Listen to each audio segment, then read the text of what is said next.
one for local news in Ottawa and the Valley. This is City News, now on 101.1 FM and 1310 AM. It's Monday, April 12th. Good morning. I'm Andrew Boyle. Right now in Ottawa and in Smiths Falls, 10 degrees, and here's what's making news in Ottawa and the Valley. The MPP for Vanier-Overbrook calling on the provincial government to add the areas to the province's high-risk area list.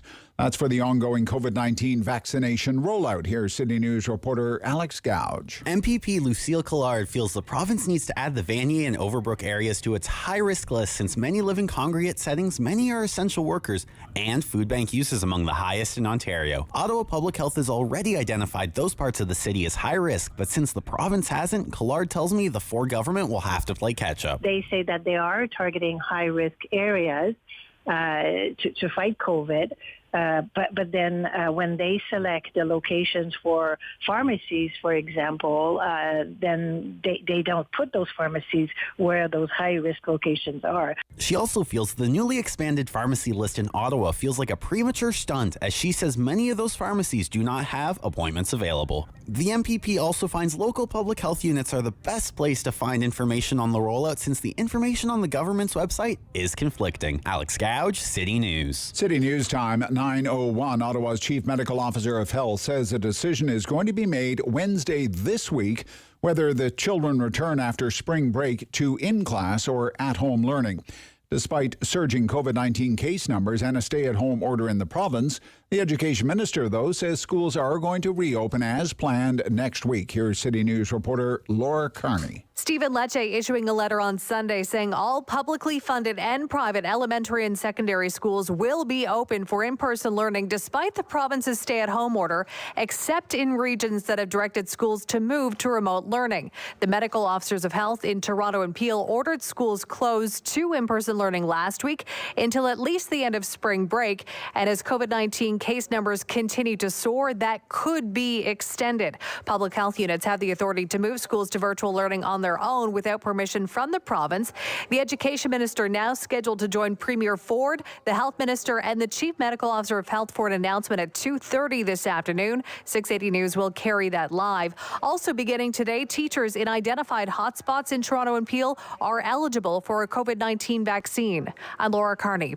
City News time, 9:02, and now your forecast with meteorologist Jill Taylor. For Ottawa, the Valley, and Smiths Falls today, there's a chance of showers, sun and cloud, a gusty east wind, the high 19 degrees, though. For tonight, continuing windy, mainly cloudy and 7, and tomorrow, mainly cloudy and 18. For today, the high 19. And right now in Ottawa and in Smiths Falls, it's 10 degrees. City News time, 9:03. A drive by Vincent Massey Park in Ottawa looked like any warm spring weekend, pre-COVID. Not only the mess left behind has Mayor Jim Watson upset, but the gatherings exceeded what provincial law guides us to for under this 28-day stay-at-home order. Jim Watson has called for an emergency meeting with NCC officials trying to find ways to curb the number of people who are gathering at federally controlled parks. Ontario hospitals will start ramping down elective surgeries and non-urgent procedures today, just to ensure they have the capacity to treat more COVID-19 patients. Health Minister Christine Elliott said just back on Friday it could increase intensive care unit capacity in Ontario by up to 1,000 patient beds. The province reported on Sunday 605 people were now in ICU. That is well over capacity. I'm Andrew Boyle. For News Anytime, follow up online at ottawa.citynews.ca.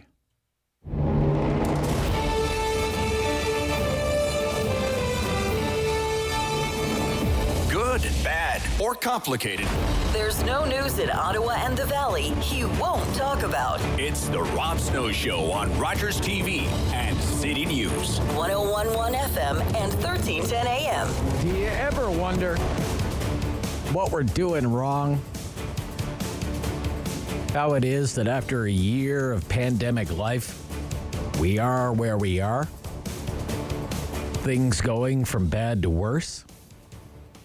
What are we doing wrong? What should we be doing maybe that we're not doing? Or what are we doing that we shouldn't be doing? Good morning. Welcome to the Rob Snow Show on City News. Hope you had a great weekend. and that you had a chance to enjoy the nice weather properly, socially distanced. We have a great show ahead for you. Plenty of expert analysis on kind of where things are in the city, in the province, across the country this morning. Here we are, second week of April, second year of the pandemic. Dr. Doug Manuel's kind of become a Monday regular on the Rob Snow Show. He's an epidemiologist at the University of Ottawa, and he is a member of Ontario's Science Advisory Table, and he's going to kind of get us going this morning. I'm surprised that I can continue to be surprised by anything that has to do with COVID-19 and the data. But I have to tell you, when I saw the number of cases reported for Ontario yesterday and for the city of Ottawa yesterday, I have to say, I was surprised. And I thought, what are we doing wrong? What are we doing wrong? How do you get a number like that? Is it something that we're doing, or is it something that we're not doing? Maybe we should be doing. The province reported 4,400 cases for a 24-hour period yesterday. I mean, well in excess of anything previously reported, and you can't help but wonder, what's going on? What's causing that? And how is it that the local number for Ottawa, I mean, it appears to be only a matter of days before we hit 400. The way things are going. And again, what's going on? What causes that? What will today's numbers be? Lower, higher, a little bit lower, a whole lot higher? I guess we'll have to wait and find out, won't we? We'll see the latest numbers in probably about an hour from now. And I think about these numbers, and then I think about, take Toronto and Peel, for example, where so many of the cases are. You have to remind yourself, I mean, those two areas have been pretty much shut down tight since Boxing Day. I don't think they ever once came out of the gray zone since Boxing Day. And we're talking about an area that, it's home to something like 3, 4, 5 million people. So how can it be that the daily case count just seems to be it just keeps going higher and higher and higher? You close things down, case counts still go up. What gives? Here in Ottawa, no time flat. We go from orange to red to gray to stay-at-home order, state of emergency, and the daily case total just keeps rising. I looked it up this morning. In the last month, if you go back 1 month, the daily number of cases reported in Ottawa in 1 month is up 368% in 1 month. From 79 to 370. Yesterday's number, an all-time high, and that's 4 months into the vaccination program. 4 months into the vaccination program. Cases are going up, not down. 119 days, been 119 days since the first vaccine doses went into the first arms here in Ottawa, December 14th of last year. And across the country, the situation is not much better. With the always notable exception of Atlantic Canada. There's not a single COVID-19 patient in any Nova Scotia hospital. None. But across the country, Global News reports this morning the number of daily cases across the country is up 80%. Up 80% nationwide, and most demoralizing, the number of people dying from COVID-19. The daily death toll is climbing again. It had been declining for weeks. It is climbing again. In the last 14 days, up almost 40%.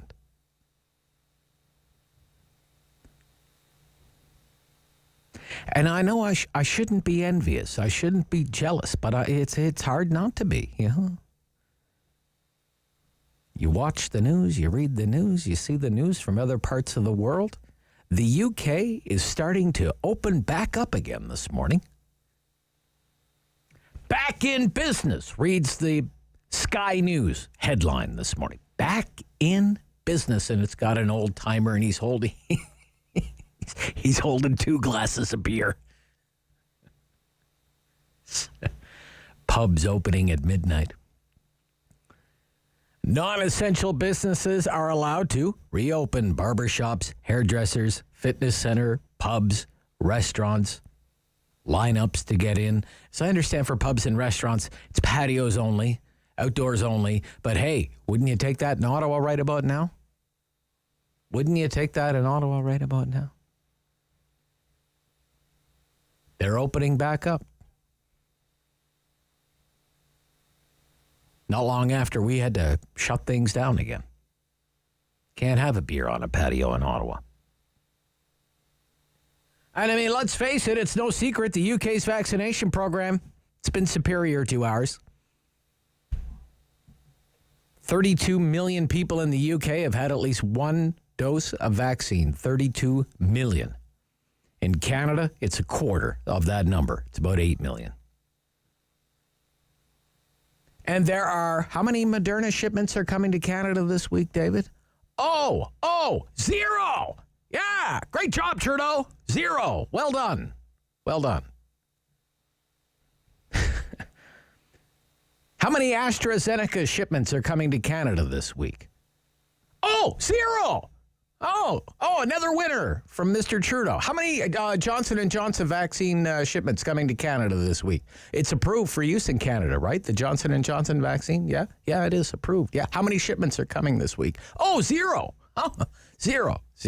Yeah.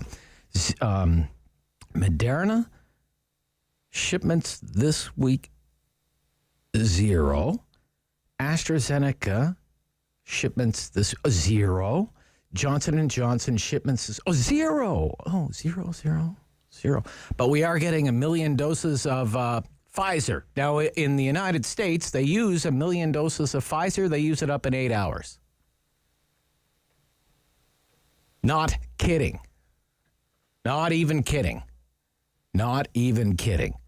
So, yeah, I shouldn't be jealous, but I have to admit, I'm kind of jealous about the state of affairs elsewhere. Jeepers creepers, there was a riot in Montreal this weekend, for crying out loud, because the curfew was rolled back by 90 minutes. I mean, I'm jealous, but I'm not about to set things on fire.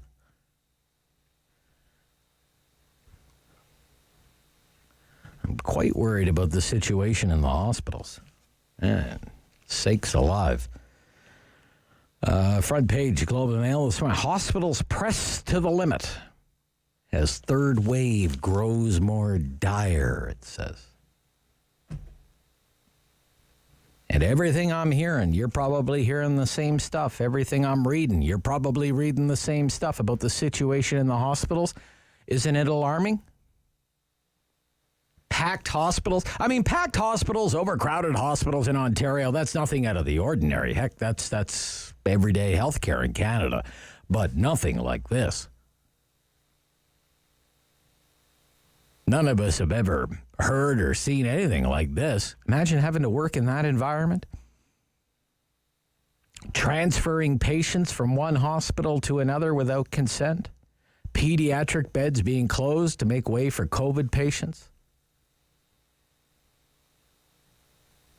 Administrative staff. I'm hearing this. Administrative staff could be used as frontline healthcare staff, and it'd turn office workers into nurses. By the sounds of it, doctors into critical care nurses, by the sounds of it. And for the second time, tens of thousands of so-called non-urgent medical procedures have come to a standstill. Non-urgent. I love it how they call it non-urgent. Non-urgent. Yeah, it's non-urgent as long as it's someone else's medical procedure. If it's yours, it's probably urgent. your cancer surgery, your heart surgery, your hip replacement, your knee replacement, your cataract, probably urgent to you. Dr. Chris Simpson's going to be on our show. Get into all of this. Frontline healthcare situation. What's happening in the hospitals? He's with Ontario Health and Executive Vice President. But if you work, this is my appeal, one of my appeals to you today, good listeners. If you work in one of the local hospitals, what are you being told? Or if you know someone who works in the local hospitals, spouse, family member, what's the situation in the hospitals? Or if you were supposed to get something done at one of the hospitals, or a loved one was supposed to get something done, but now it's been postponed, maybe postponed again. I'd love for you to tell your story this morning. That's why we do the Talkback Hour. Coming up between 10 and 11 o'clock. We set that hour aside for you, our listeners, because we love hearing from you. We love finding out what it is that you're going through, what you're hearing about the situation. 750-1310 is our call-in line. 750-1310, 613-750-1310. Or you can email me, therobsnowshow at ottawa.citynews.ca. Again, we do that every morning between 10 and 11 o'clock. Now, also on the show this morning, the other health crisis, the opioid epidemic. Dr. Jeff Turnbull on the show again this morning, Director, Ottawa Inner City Health, former Chief of Staff at the Ottawa Hospital. Just 2 weeks ago, the Public Health Agency of Canada reported that there were more than 3,300 overdose deaths between April of 2020 and September of 2020. And thousands more were rushed to hospital because of overdoses, some of them, many of them, suffering long-term problems, brain damaged, for example. Overwhelmingly, the opioid crisis affects men. Men in the working prime of their lives, between 20 years old and 49 years old. How does that play itself out on a daily basis in Ottawa? We will ask Dr. Turnbull. And City Councillor for Somerset Ward, Councillor McKenney, Catherine McKenney, will join us. We're going to talk about housing and if some of these downtown office towers are never going to be offices again, can we use them for housing? I'm going to get into that. Busy morning ahead between now and noon. So glad that you are part of it. This is the Rob Snow Show on City News.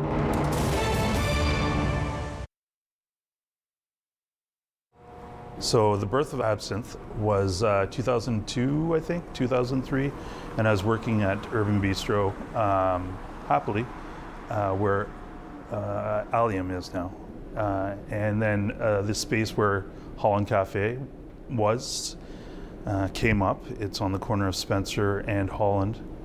And I spoke to the landlord, and there's a lot of interest from a lot of other people, but he and I just, got along super well, and he put a lot of faith in me. So Carmen Turner is his name. He gave me the lease to the place and really pretty much gave me all the equipment in the place. I was really lucky.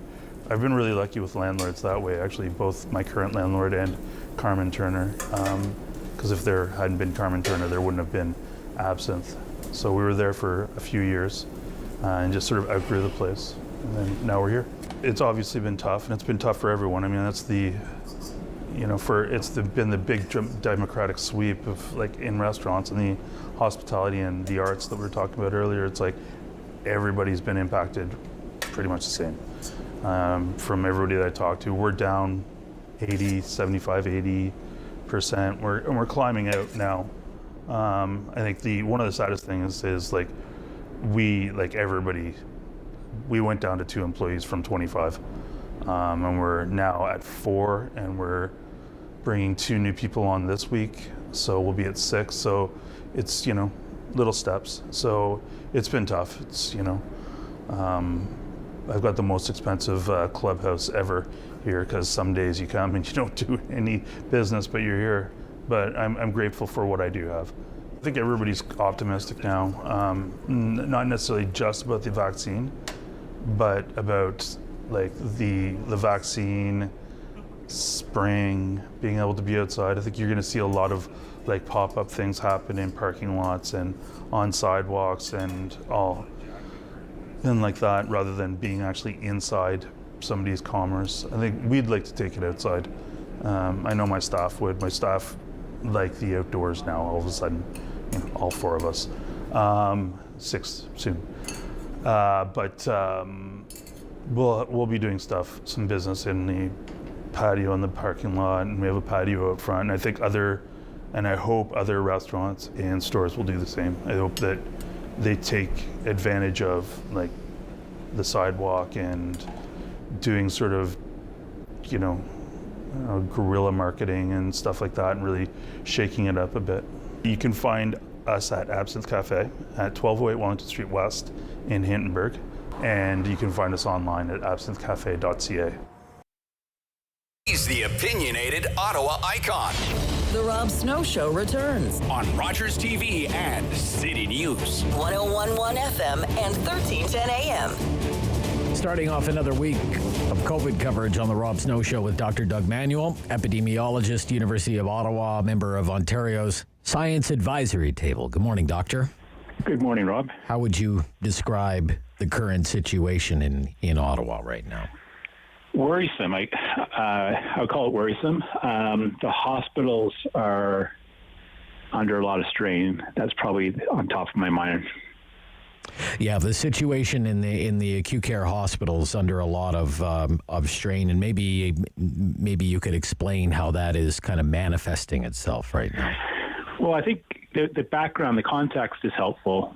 That we normally, even further back, actually, I was going to say, Ottawa and in Ontario in general, our hospital capacity per person is lower than most countries. I don't know if people realize that, but we run a really lean healthcare system here, and our beds per capita are one of the lowest in developed countries. So it's not like we've got, at the best of times, a lot of reserve. And then you add on to that, we had the hospital shut down last spring. We haven't been able to catch up with waiting lists looking well into 2022. And then on top of that, it's just been busy. When I've talked with the clinic wards, everyone just says, they're sort of like, I'm not sure why it feels so busy, but, the crash teams have been going out more often, the emergency, just things have been busy. And then we've got sort of the record level cases and expectation that they're going to increase. And important to remember, too, that it's not just about managing the number of patients.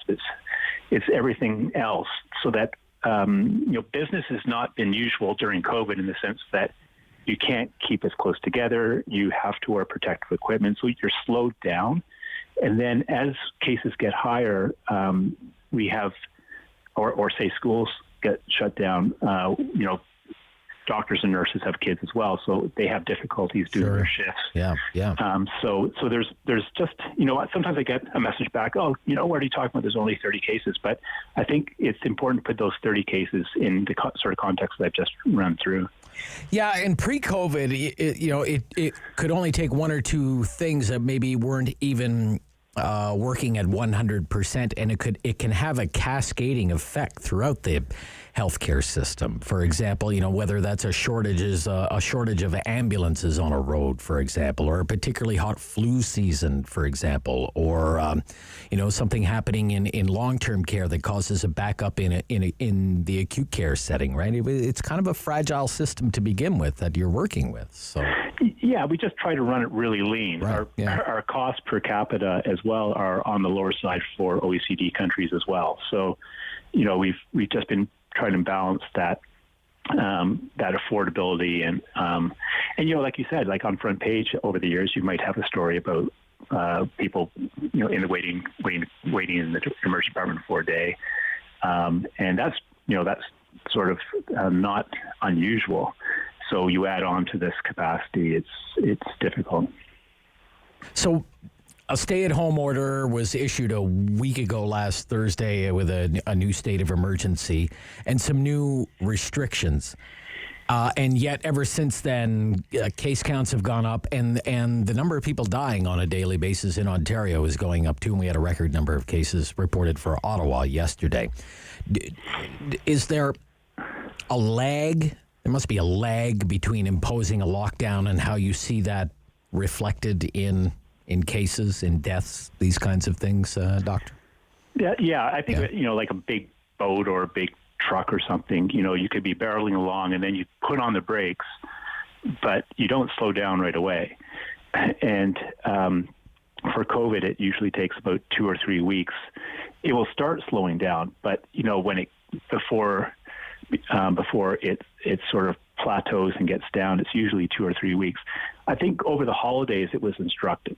We've had we had kind of people were going out and shopping and having parties before Christmas. I think the lockdown was on the 26th, and then it was a few days later that the cases really went up.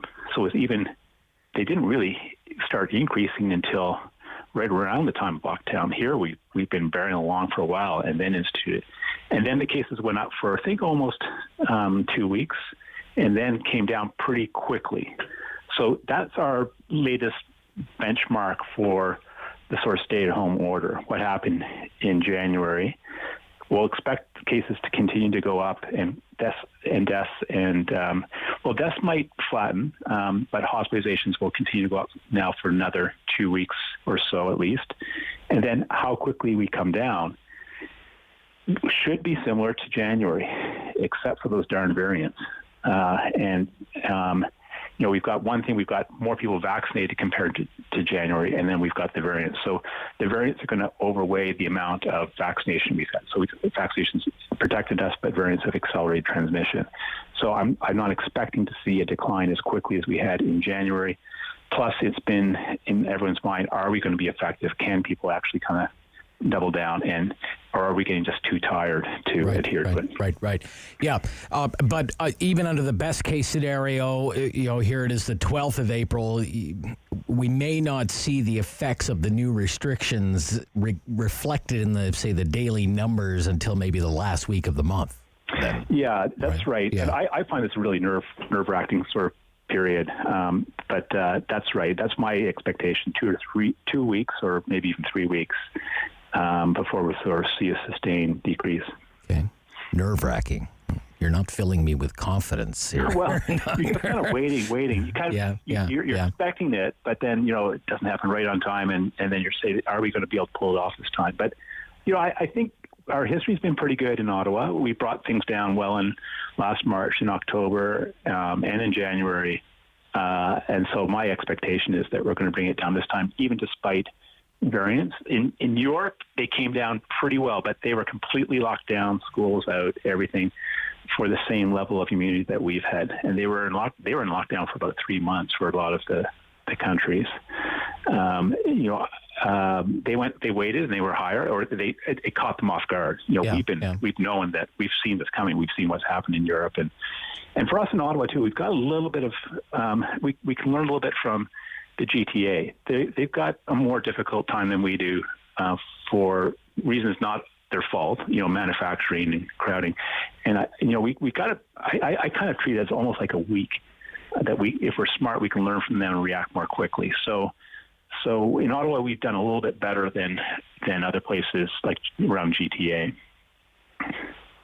Hopefully, we're going to come down in a few weeks. The models from the science table have said a 4-week kind of stay at home plus continued effort for vaccination should do the trick to bring us down into a slope where we can improve our capacity in hospitals, and then eventually then the vaccines will start kicking in and make life feel. Well, just on vaccines, if I could just pick your brain just very quickly on this. About a quarter of Ontario's population has had at least one dose, about 24%. And across Canada, the number is about 17.5% has had at least one dose. What do those numbers, even if it's just one dose, what do those numbers need to be at to put a serious dent into the spread of this virus? Well, those numbers are those are going to start denting it. or pushing it, and they're going to definitely help. We're starting there's two factors that go in, or three factors: the level of coverage, like you just sort of said, who you're vaccinating. So, in terms of changing that number of cases, we'll need to vaccinate kind of transmitters, which is more the 20 to 40-year-olds. Okay. Older people don't transmit as much as others. They do, but not as much as others. So, we're vaccinating older people because they're the ones that have complications like death and hospitalization. But when it starts having an effect to reduce transmission, you need to kind of get into that body where there's a lot of transmission. So that's a factor. And then, 1 versus 2 doses. We have a lot of protective effect with one. I kind of think that we haven't really formally studied this at the science table, but I think of it as sort of 8 to 1. Like, say you get 80% of your benefit in the first shot, and then the second shot you go up to 90%. That's just 10% additional benefit. So I kind of think of vaccinating 8 people, or 8 people with the second dose is the equivalent of vaccinating 1 person with the first dose. So this strategy, where we're doing the first dose first, is to kind of maximize that population benefit, and hopefully it will drive us into vaccination in the transmitters and get an earlier effect than other places that are focusing on getting people 2 doses and then going on to the next person. Okay. Thank you, Dr. Manuel, again this morning. Very generous with your time. Dr. Doug Manuel, epidemiologist at the University of Ottawa and a member of Ontario's Science Advisory Table. This is the Rob Snow Show on City News.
In Ottawa and the Valley.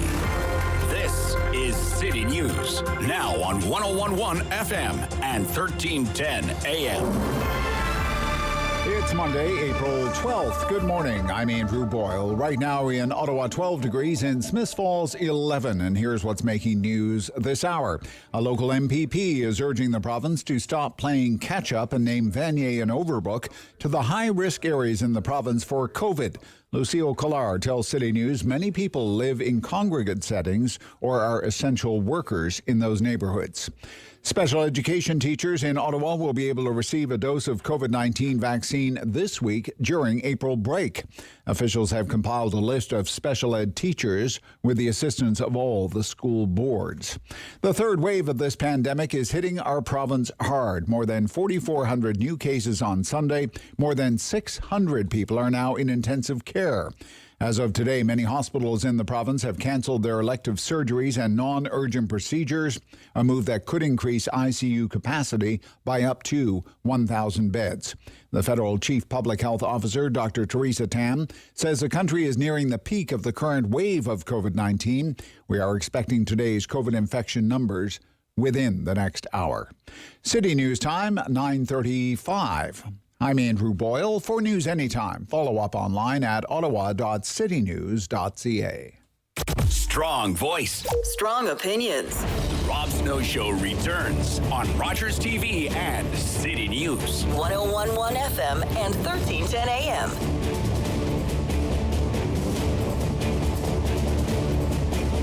Mixed messages, conflicting messages, ever-changing messages.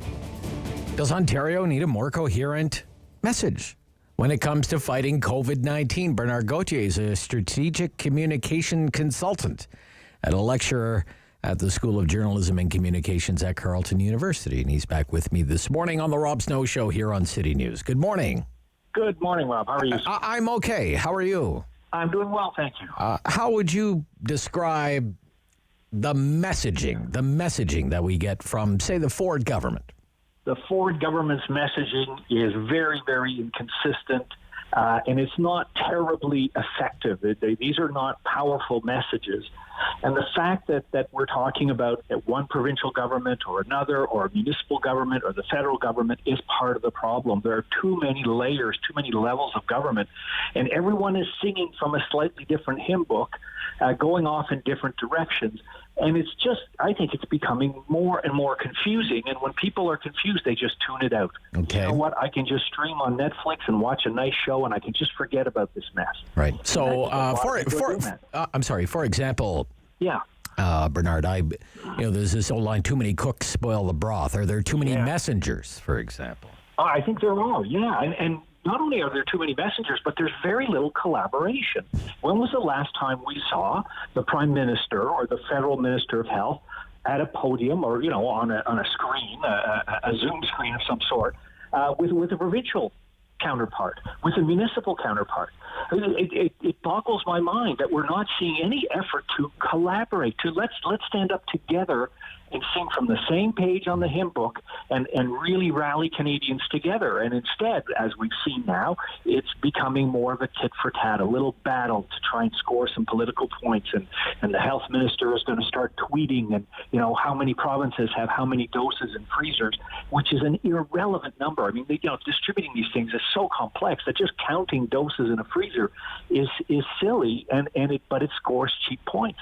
Right. We don't need that. We need collaboration. We don't need competition between layers of government.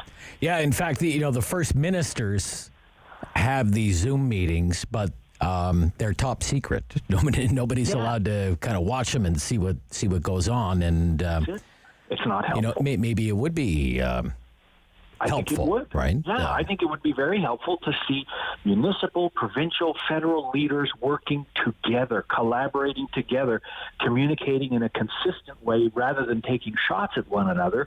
They could be supporting one another. That's teamwork, and that's what I think we would expect to see, and we're not seeing it at all. And I think last week was a particularly bad week, and I expect this week will be even worse. Why do you say that? Last week was a particularly bad week. Well, that's where Minister Hadju sort of came up with her idea of, I'm going to start tweeting every day and letting people know how many doses are in the freezers, which was simply a way to try and take the pressure off the federal government and put it squarely on the provincial governments. But she did it in a very simplistic, very, not collaborative, not supportive way. And that was a ridiculous idea. And you saw Ford immediately get angry and start shouting back. And so there you go. There goes collaboration. Right. So last week was not a good week. And I think that, the way pandemics tend to go, we're only nearing the peak, according to the headline on your news package just recently. We're nearing the peak, which means numbers are going to keep going up, and it's going to get worse before it gets better. So watch for now the bickering to really, really start to wind up. Okay. Which is a shame. It's not at all. So another example that I was thinking about was just the situation with the schools. Yeah. There are a lot of competing interests politically as well there with the opposition in Ontario wants to score points on the government because of the situations in the schools. You have absolutely, yeah. You know, the relationship between teachers unions and any Ontario government is not the best, even at the best of times. This is not those, right? Yeah. So they're obviously going to be at loggerheads. But you had this situation where you had the Premier and his education minister insisting that schools are safe and you shouldn't have anything to fear if you send your children to school. 99% of schools do not have any cases, all of this stuff. And the next thing you know, public health officials are closing down schools. So what is it? Right? Well, the difference there is between politics as a frame of mind and science, and epidemiology as a frame of mind.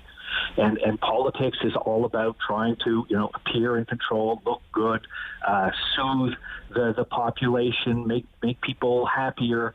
Whereas epidemiology is very, very simple. You look at numbers, you project outwards, and you say, okay, if we cross this line, it's going to be awful. So as soon as we approach that line, we're shutting it down.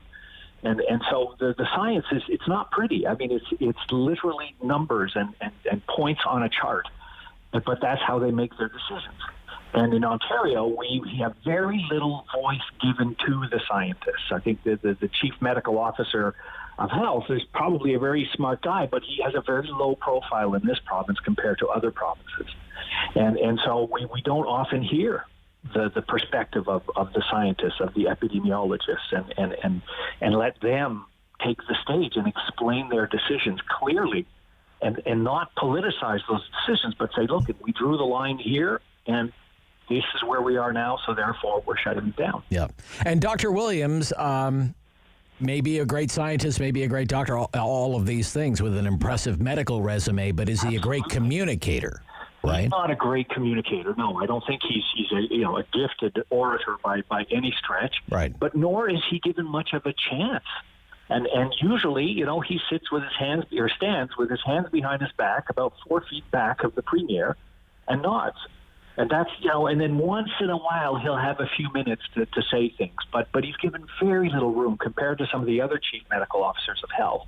I'm thinking of Alberta, of BC, where they take center stage and they run the media conference, and the premiers are wise enough to let them do that. And Doug Ford has decided, no, this is his show, and he's going to call the shots. And so as a result, we don't see much in the way of sort of scientific talk about this pandemic in Ontario. Yeah, and around here, I mean, I should ask you about this. Around here, we call them the Daily Doug, the 1 o'clock. So I guess today's is 2:30, but they had been 1 o'clock like clockwork, right? The Daily Doug. Yeah. If he doesn't really have much that's new to report, does he really need to do these things? What do you think?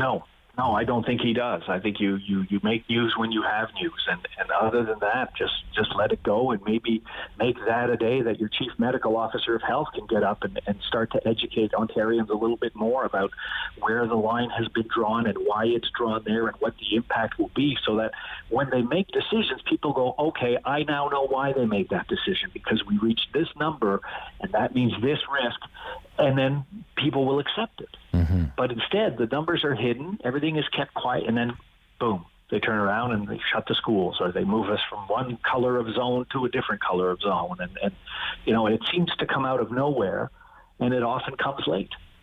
Okay. So that's not helpful either. This is we're going to play this. This is from the government of Ontario. We'll thank them for their business. This is the public service announcement that they're running here on this radio station right now. I'd like you to just kind of listen to it and tell me if anything stands out for you. Let's roll that, okay? Ontario's COVID-19 vaccine plan is helping to stop the spread and save lives. Until we're all vaccinated, we need to stay the course. Wear a mask, wash your hands, keep your distance. We've come so far together, and thousands of people across Ontario are getting vaccinated every day. Your turn is coming soon.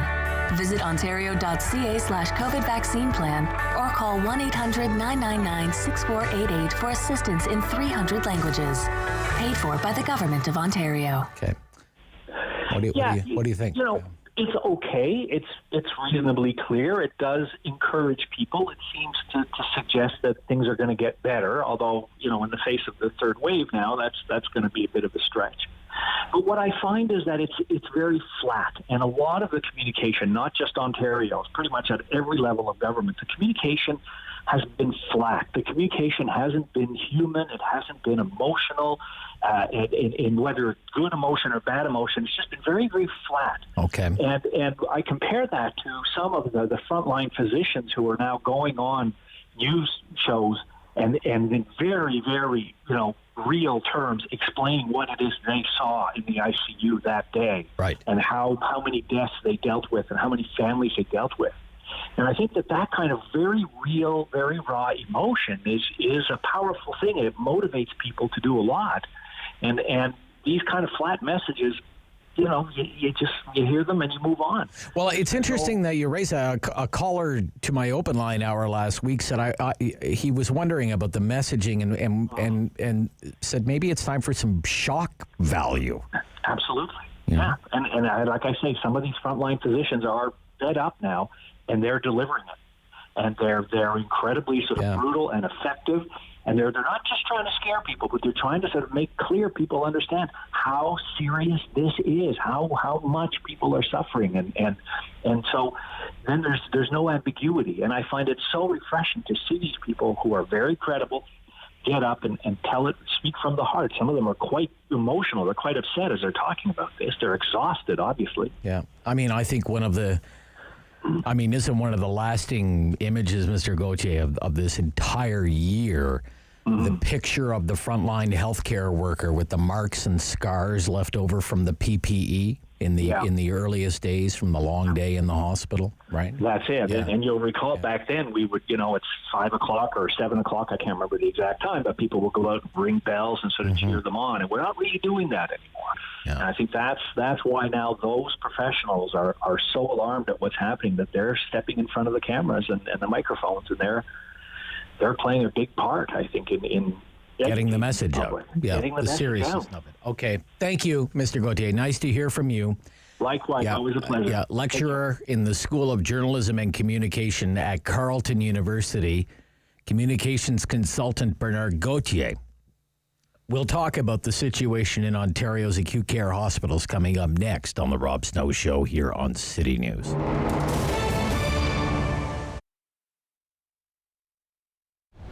An old-fashioned traditional grocery store. You're going to find a butcher, okay? You want a steak cut a certain way, you're going to get it. There's flour piled in the warehouse. There's mixers on the floor. There's flour on the floor. The bakery's rented out to Frank Nicolo. It's him and his son come in at night. They mix the dough, they roll the dough, and they bake the dough. It's not the traditional frozen and thaw and put it in the bin, okay? It's made from scratch 7 days a week. It's probably the only bakery left in Ottawa that does that. Then customer service, we're big on that. The cashiers, the deli, you're not, if you ask for something, they're not going to point, it's an aisle number 7. They're going to bring you there, okay? If you have too much groceries out, we'll take it out to your car. You know what I mean? There's nothing we don't do for our customers. And we evolved around our customers. They would come in and say, can you try getting me this? Can you get me this? So that's how we built the lineup we have now, okay? So we have a lot of unique items that someone that came over to, live in Canada hasn't seen this particular product, but we sourced it and we have it for them that, like something they used to have as a kid. We have a lot of those unique items, a lot, from like all over the world. And we source it through, distributors in Montreal and Toronto that bring in the product in bulk, and we piggyback off of them. Probably the largest European deli in Ottawa. We sell lots because people buy lots. Nothing really complicated about that. We turn over a lot of product. We package it properly. We buy, and we're always consistent. You're always going to buy, Cuddy turkey breast, Saint Daniel mortadella. You're always going to get the same brands. We don't flip back and forth to save 20 cents. It's always the same brands, the last 29 years. Best sandwiches in town. It's simple. It starts off with fresh bread every day baked in the store.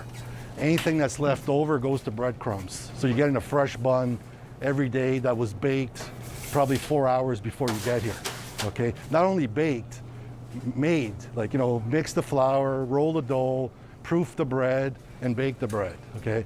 Then all the ingredients come right off the shelves.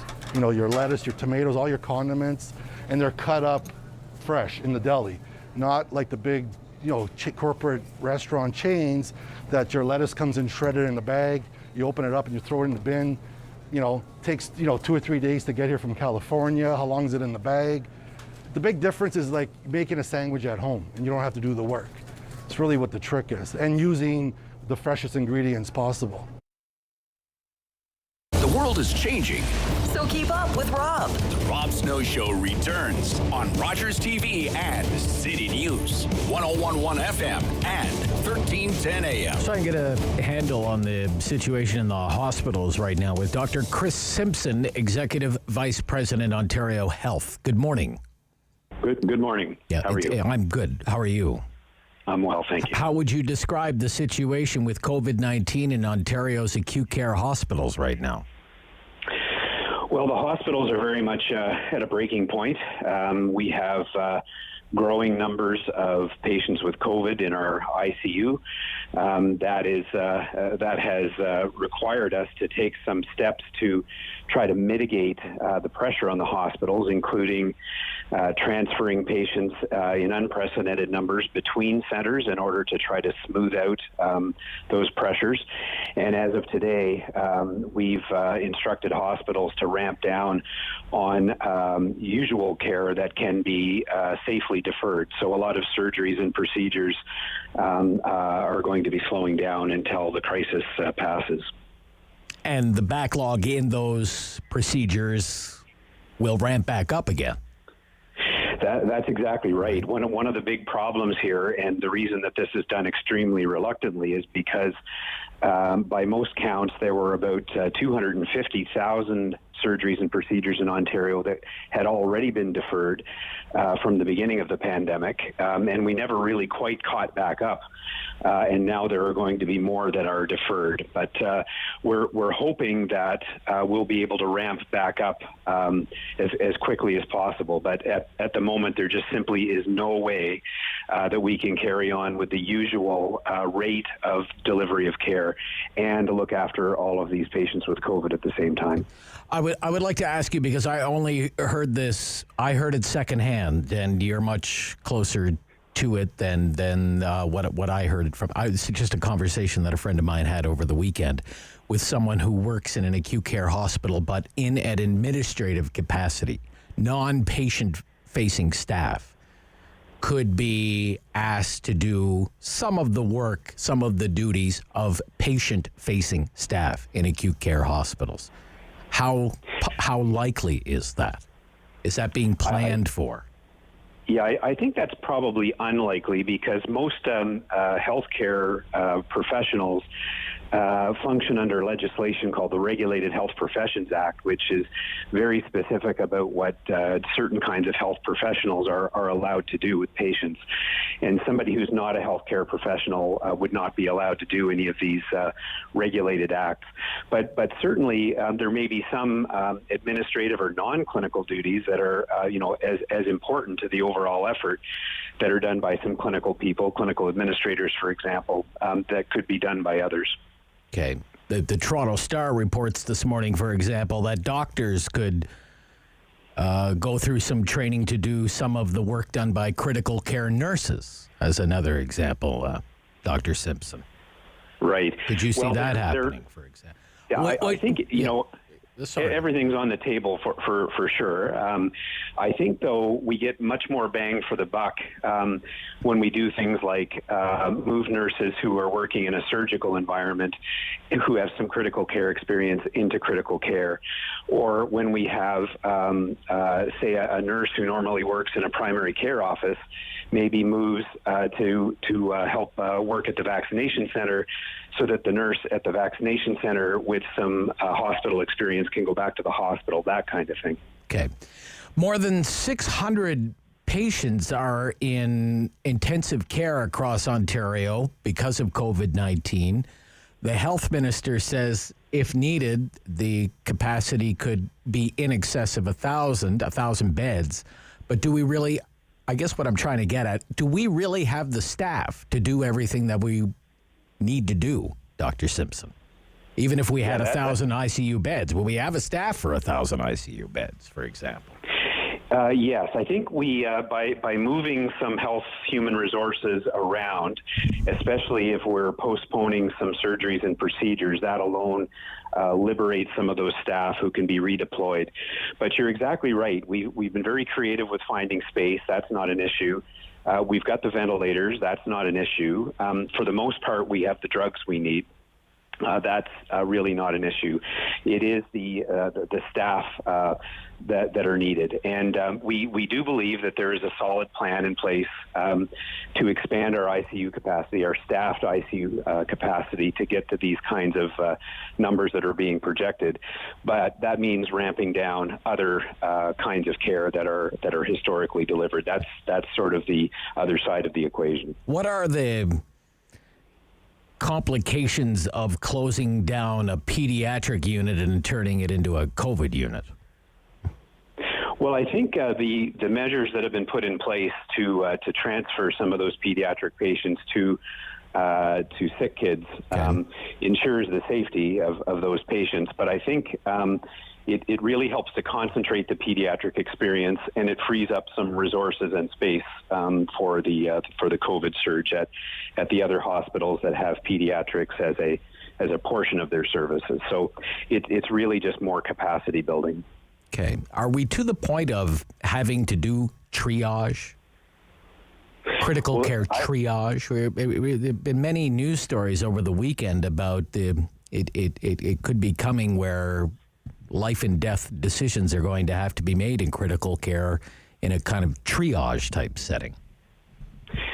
Yes, and I think, all of these things, these extraordinary things we're doing, like transfers and redeploying healthcare professionals and building more ICU capacity, all of that is so that we can do everything we possibly can to avoid invoking that triage tool. I think everybody agrees that that is the last thing on the list of processes that should happen.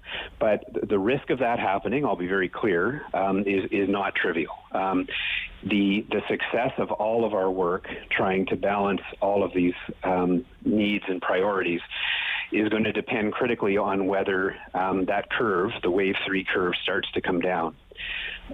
If we go beyond what we're projecting, and if the public health measures and the lockdown don't work to flatten the curve, then we're definitely into uncharted territory, and the chances of having to use that triage tool are going to go up. Okay. Dr. Simpson, I thank you for your time this morning. It's greatly appreciated. My pleasure. Thank you. That's Executive Vice President of Medical at Ontario Health, Dr. Chris Simpson. The very latest COVID-19 case numbers are out. Our newsroom will bring those to you during the 10 o'clock news. And then it's over to you for our Talk Back Hour. It's a big number for today, folks. I'm not quite sure if it's a record-breaking number, but if it's not, it's darn close to it. And my simple question for you is, it's another Monday of COVID life.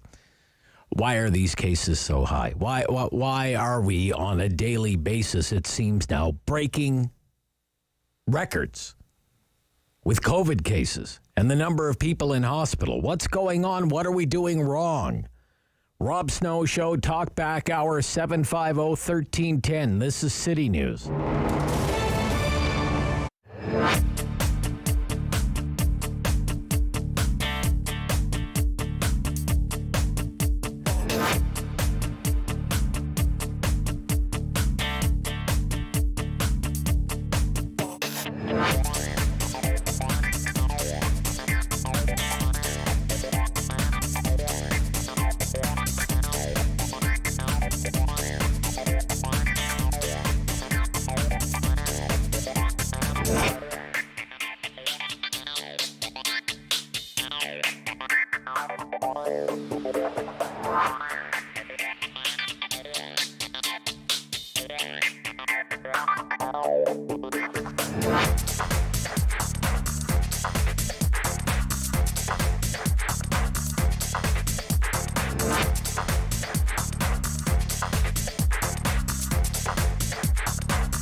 City News. CIWW 1310 AM in Ottawa. And CJET 1011 FM in Smiths Falls and the Valley. Number 1 for local news in Ottawa and the Valley. This is City News, now on 1011 FM and 1310 AM. It's Monday, April 12th. Good morning. I'm Andrew Boyle. Right now in Ottawa, it's 12 degrees. In Smiths Falls, it's 11. And here's what's making news this hour. New numbers of COVID infections in the province just coming in. We'll have those for you just in a couple of seconds after Jamie Pulford gives us a weekend rundown on what that means. The province reported a record high number of new infections. We're talking 4,456, with more than 600 patients now in the ICU. Where are all the people who thought this was fake? Where are they now, honestly? We've really decided to roll the dice on this one, haven't we, as a province? You know, we can't treat this thing as if it's bad news that we could wish away, and now we're paying for that, unfortunately.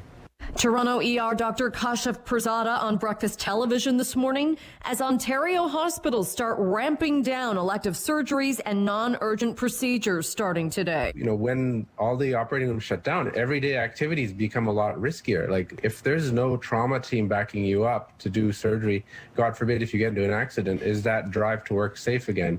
Is that bike ride going to be safe? I'm Jamie Pulfer. Now for today, from about 48,000 tests completed, 4,401 new cases of COVID province-wide. 339 of those cases are in Ottawa, 38 in the Eastern Ontario Health Unit, 17 in Leeds. No new cases today in Renfrew. 15 more deaths are being blamed on COVID across the province. An East Ottawa MPP is urging the provincial government to add their riding into the high-risk area list for the vaccine rollout, despite Ottawa Public Health already indicating it as such. Here's City News reporter Alex Gouge. Vanier-Overbrook MPP Lucille Collard feels the areas she represents needs to be added to Ontario's high-risk list, since many residents are essential workers, many live in congregate settings, while food bank use is among the highest in the province. She feels the government isn't offering vaccinations directly to the areas in the most dire need, despite saying the rollout is coming to high-risk communities. The MPP also breaks down her thoughts on the newly expanded list of pharmacies offering jabs across Ottawa. Seems to be a little bit of a premature, stunt to try to show that they're doing something, because none of those locations seems to have appointments available to give to people. Collard also feels there is conflicting information on the government's website and adds local health units are the best place to find facts about the vaccine rollout. Alex Gouge, City News. Now, more than 700 pharmacies joining Ontario's COVID-19 vaccine rollout. Government officials say this move will rapidly expand the availability of the AstraZeneca vaccine for people aged 55 and older. Added locations will mean more than 1,400 pharmacies will offer the vaccines. Now, there is a full list at ottawa.citynews.ca for all the added pharmacies in our entire Eastern Ontario region. City News time 10:04. Now your forecast with meteorologist Jill Taylor. For Ottawa, the Valley, and Smiths Falls today, there's a chance of showers, sun and cloud, a gusty east wind. The high 19 degrees, though. For tonight, continuing windy, mainly cloudy and 7, and tomorrow mainly cloudy and 18. For today, the high 19. And right now in Ottawa, 12 degrees. It's 11 degrees right now in Smiths Falls. It may not be as bad as 2020, but the next hurricane season expected to be pretty active. Reporter Jim Ryan has more on what is coming for the storm-weary American Gulf Coast and the Atlantic seaboard. Colorado State University issues the annual storm forecast accepted as the country's standard. This year, it's predicting 17 named storms, 8 hurricanes, and 4 major hurricanes. Even at that rate, 2021 is not expected to surpass 2020, when 11 storms made landfall in the U.S., bringing up $37 billion in damage. Now, there were so many storms last year, the list of usual names was exhausted, pushing storm naming into the Greek alphabet all the way to iota. Business owners in Old Montreal cleaning up today and assessing damage after anti-curfew protesters lit garbage fires and smashed out store windows. Hundreds gathered in defiance of the 8 o'clock curfew last night that took effect in Montreal. I'm Andrew Boyle. For News Anytime, follow up online at ottawa.citynews.ca. Talk back. Hello. On the Rob Snow Show. The phone lines are open at 613-750-1310. Now, Rob Snow Show continues. Look, I don't pretend to have any answers. I just, I look at these daily case numbers out now. 4,401. 4,401 and a test positivity rate of 9.5%. 339 cases in Ottawa today. And I'm as alarmed as anyone, and I'm as confused as anyone, and I don't really know why these case counts are so high. What do you think? What do you think is happening out there that could explain these numbers and why they're at these levels? Why they're basically as high as they've ever been during any time since the pandemic began 13 months ago now. And the number of people needing to be hospitalized because of COVID-19, that's way up. Our latest guest just said we're at a breaking point. The hospitals are at a breaking point. The number of patients in ICU, way up. It's more than 600 now. They said the system would collapse at 150. It's 600 and something now. The number of people dying from COVID-19 had been going down for weeks. And now that's not the case anymore. Now it's increasing again. And the demographics of the patient, younger now. It's not the frail, elderly, long-term care resident anymore. It's younger people. So this is your hour. It's the talk back hour. What are we doing wrong? What are we doing that we shouldn't be doing? What aren't we doing that we should be doing?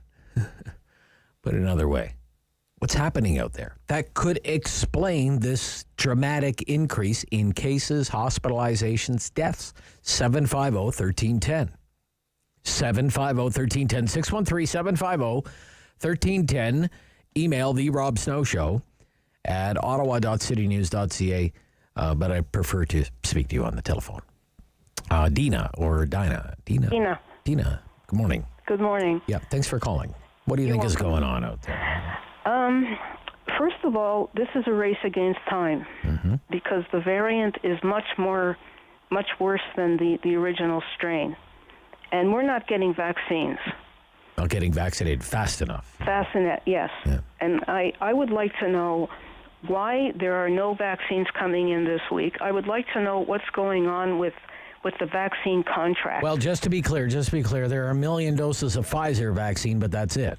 No Moderna coming in, no AstraZeneca coming in, no Johnson & Johnson coming in. But why? Yeah, well, it's a good question. Like, why? I mean, this is our best way and our only way out of this mess. Yes. And 1 million doses is 1 million doses, and I guess at this point we should be grateful to get them, but they're doing 3 million a day in the U.S., right? Yeah. So it's really 8 hours worth of what they would use in the U.S. Yes. Right. Yeah. So I think it's unacceptable. it's the slow pace of vaccines. That's what you're saying. Yes, right? it is. Okay. All right. Thank you. You're Thank you welcome. for your call. Yeah, it's greatly appreciated. 750-1310, first talkback hour of the week. I hope you had a great weekend and you got out there, you enjoyed it. But it's it's back to work, it's back to life, it's back to reality, and this is our reality. COVID misery. Okay, Phil Orleans. Phil, how you doing? I'm good, Phil. Thank you for calling, sir. What do you think is going on out there that would explain another 4,400 cases today? Well, I'm getting very distressed on the way things are going. Yeah. 370 cases in Ottawa is, I don't know, beyond my comprehension. Yeah. Anyways, I think the main problem is enforcement. Okay. Like, I don't see a cop car. I don't see a bylaw car. I don't see nothing. It's just like in the winter. You don't see a snow plow and, okay. You know what I mean? Right. You get a snowstorm and you don't see nothing. Like, for example, Phil, it's a good point you raised, sir. There's a stay-at-home order in effect, right? Sure. What happens if I don't stay at home? Well, I'm in will I get pulled over by the police? Will they give me a ticket?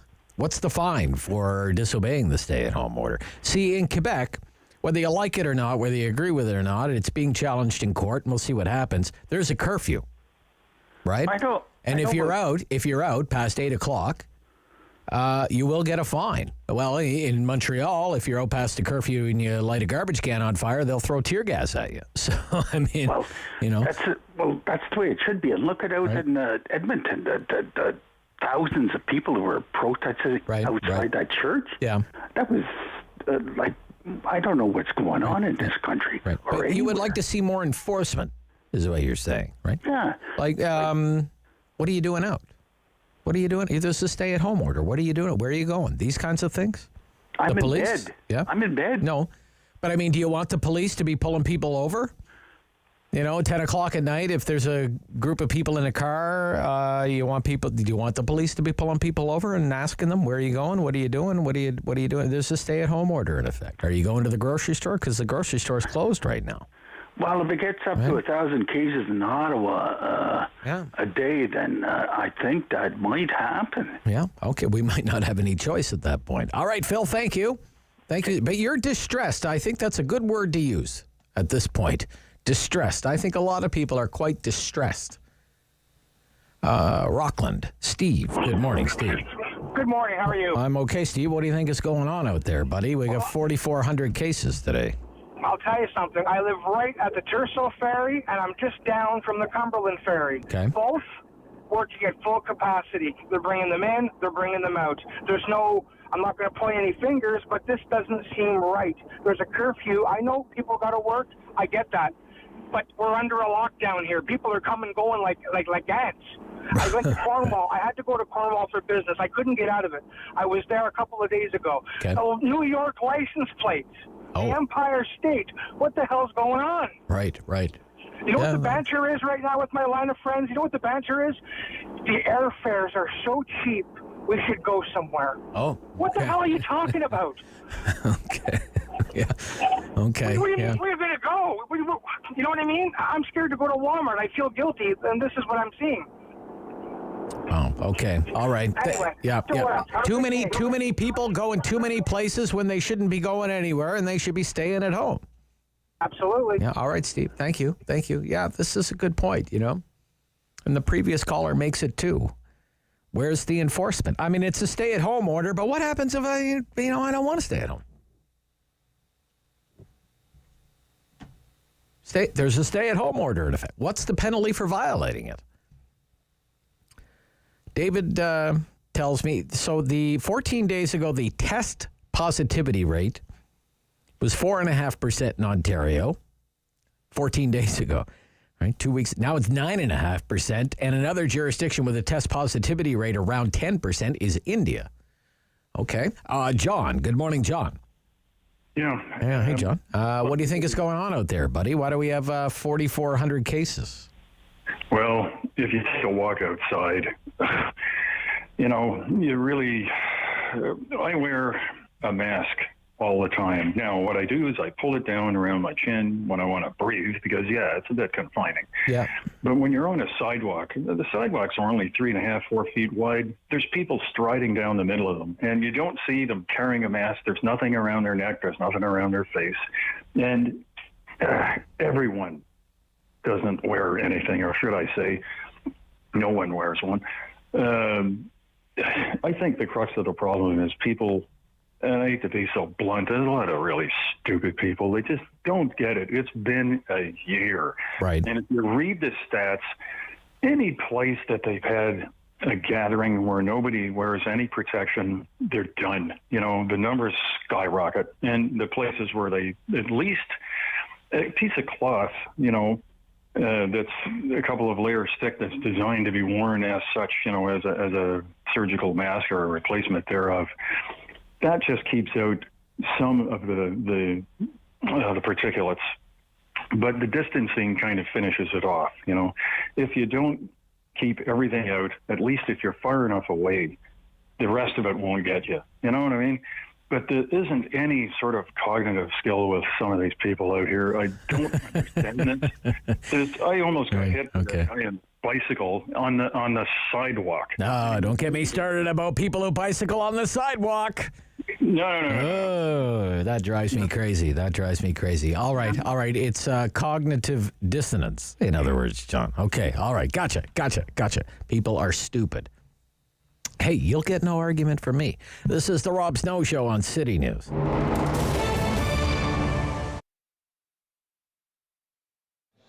Everyone's got their own little dreams. I want to write the next novel. I want to write a screenplay, which I still want to do. So owning my own business is something I've always in the back of your mind. Oh yeah, that'd be really cool to try and do. I end up lost my job that I had for 20 years, and I found myself with nothing. Trying to figure out what am I going to do now. I'm mid-40s, and I got a lot of different experience, mainly in retail. So I figured, you know what, let's try to give this a go. I didn't really have any money. I started up with the little website. We went with that, and then it's kind of just grown from there. I have such a passion for this, it's not even work for me. This is a hobby that I get to, thankfully make a living off of. When you walk in, you're going to be overwhelmed, I think, with all the amount of licensed product that we have. I only sell licensed product. I don't sell anything no name or anything. Everything is 100% officially licensed, depending on the franchise. So I like to support a lot of different franchises, a lot of pop culture. So I do have a little bit of music, vinyl, Star Trek, Star Wars, Marvel, DC, Doctor Who, Game of Thrones, you name it. There's probably something around, or if I don't have it, you let me know, and I'll do whatever I can to, try and find it for you. I do some comic books. A lot of the interesting things that I do are items that you just don't find anywhere else. I probably have the best selection of pop culture cookbooks. So cookbooks from Walking Dead and Downton Abbey and Orange is the New Black, Hannibal, Marvel, Wonder Woman. I've got the best selection of Star Trek ships in the city. Well, actually, I've got the best selection in the country. I'm the only retailer in Canada that deals directly with the company Eagle Moths. I've got the best variety of Pop Funko figures within the city. I got the best prices, hands down. Even some of my action figures that I sell that are available at Walmart and Toys R Us, I'm cheaper than them, which is a lot of times you don't realize it. So even that small business can offer you a great value.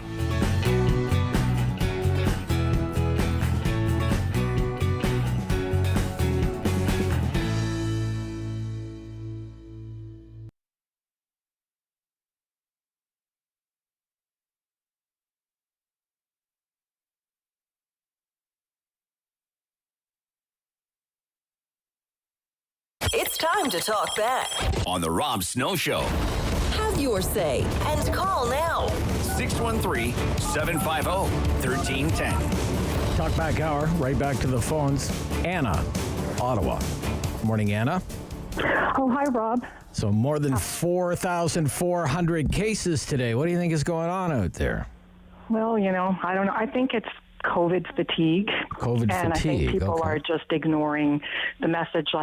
Like I just sat in my backyard this weekend. I don't know about you, but I didn't go anywhere. But just from my house, like without leaving my home, I live in a townhouse, so it's kind of easy to see what your neighbors are doing, Yeah. But what are they doing? Well, one neighbor, family was there from Toronto all weekend. Right. Another neighbor, quite a large extended family, and they basically have been ignoring the COVID rules, staying to your household. They've been ignoring it the whole time. There's, I think, 5 or 6 grown children with grandchildren, and they're in and out the whole time. Then I look in my backyard, I back onto a school yard, and you can't blame them, but there's like a dozen kids there every day playing basketball, no masks, teenagers. Yeah. And then because I'm in the Mooney's Bay area, the street was totally full of cars. Everybody was at the park. I guess Riley Brockington was talking about the lack of bylaw there on the week. Okay. The weekend. Okay. So, okay. So I don't know. just looking around my own area. Yeah, it sounds like people have just had enough.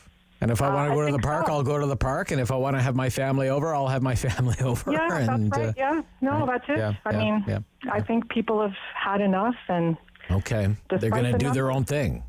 Yeah, I don't know. That's what it seems like to me, anyway. Okay. Yeah. All right. Thank you, Anna. All right. Good to hear from you. Yeah, Gloria, you're up next on the Rob Snow Show on City News. What do you think is going on? Hello, Rob. Yeah. Hi there. Hi. I think it's quite possible that there are a lot of people who are in Canada who are, shall we say, overstaying their original visa or whatever.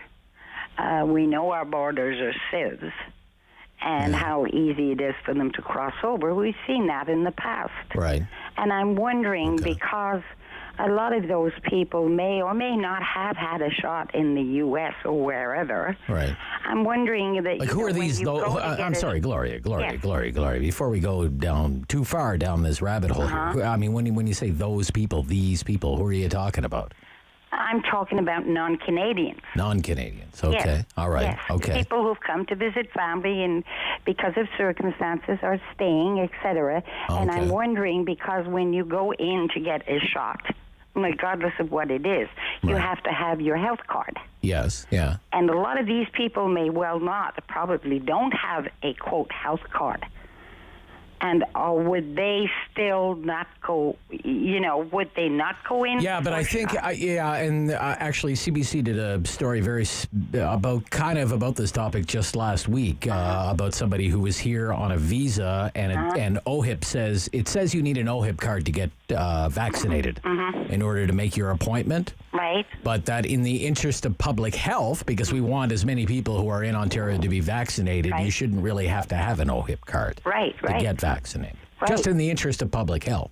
Yeah, I wonder but then if when it comes to the bureaucracy and they want to track how many doses have been given out, they're going to use OHIP cards to do that, right? So, yeah, so it can see how it can kind of be a mess. Right. Yeah, but nevertheless, yeah. When it comes to what is actually happening with the borders, okay, this is in. This was in the Vancouver Sun this morning. The BC Centre for Disease Control says there have been 23 flights in and out of the Vancouver airport with at least one person on board who was COVID-19 positive since the start of April, which was less than 2 weeks ago. Yeah. Right? Which is a flight every couple of days. Yeah. So then I read that story and I looked up the list of international flights that are landing at Pearson today.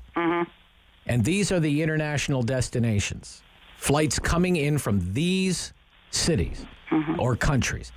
Istanbul, New Delhi, Seoul, Lima, Zurich, Frankfurt, Amsterdam, Shanghai, Trinidad, Tobago, Abu Dhabi, Dubai, London, Tokyo, Milan, and then all the American cities, Atlanta, Detroit, Charlotte.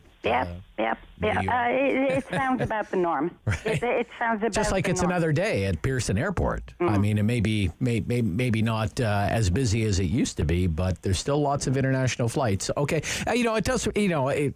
Does that explain 4,400 cases in Ontario today? Probably not. But some of the same old problems that we used to discuss here on the Rob Snow Show a year ago are still with us today. Ronald on the Quebec side. Ronald. How are you, sir? I'm good, Ronald. How are you? Oh, not too bad. They're just thinking this stuff over and, Thinking it over. Okay. And what conclusions have you reached? Well, I know in Ottawa right now, I'm a security guard in Ottawa, and I was on Bank Street, and I do the guard on Bank, and it's full of people. It's like crazy. Stores are all open. People are going into McDonald's. It's like the people don't care if this goes away, it don't go away. If they don't only listen and do what they have to do, a stay-at-home order, what is that, I'd go back to 20, 30 years ago when I was young. We used to close the stores at 5 o'clock. All stores were closed. Weekends, Sunday wasn't open. Yep. No Sunday shopping. No Sunday shopping, right? Yeah. No Sunday shopping, closed down at 5 o'clock like the olden days. Right. and control it, because they got no control at all. Like here in Quebec, we're closed down at 8 o'clock. You don't see hardly no cars on the road. Yeah, you're not allowed out after 8 o'clock. Yeah, I finished work last night. I did it 12 hours, and at 8 o'clock, Bank Street was still full. When I got on the Quebec side, nothing. Maybe I seen 10 cars. Right. Yeah. Everything's closed down. Yeah, and probably the people in those 10 cars were already all pulled over. They were probably all pulled over with the police, the SQ asking them, where are you going, right? So, yeah. Well, I do this every weekend, my job, and I never, like even the hockey games I do, and I never got pulled over yet. Okay. But you see there's less cars on the road, less people. Sure, yeah. Less people in the parking lot talking. And fewer cases. Well, that's it, but that's where they have to go in Ottawa. It's crazy, you know, like you look at your numbers. Have a curfew, maybe. And get into the curfew and start to enforce it, because I was talking to a police at a hockey game, and he told me they don't even know what rules they should use to, you know, they're not told what to do. Yeah. Okay. Thank you, Ronald. Okay. Ronald lives on the Quebec side, but works in Ottawa, and says the comparison between the two places is like night and day, especially at night.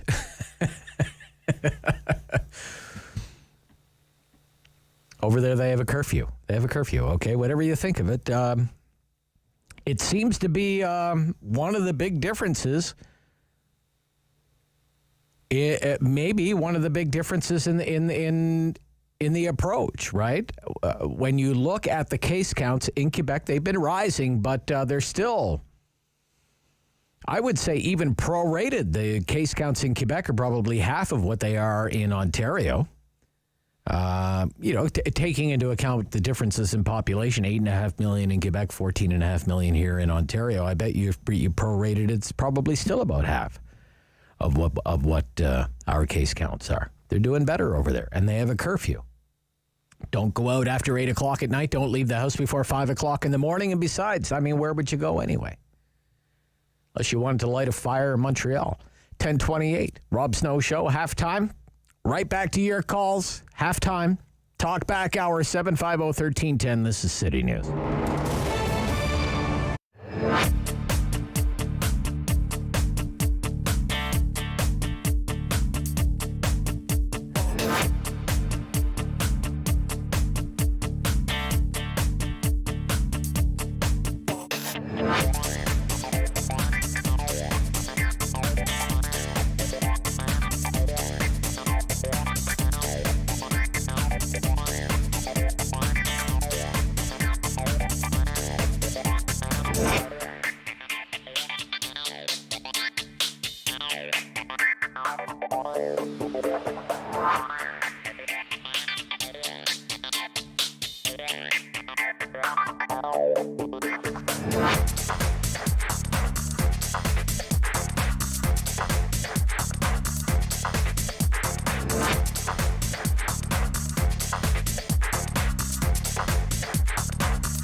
Number one for local news in Ottawa and the Valley.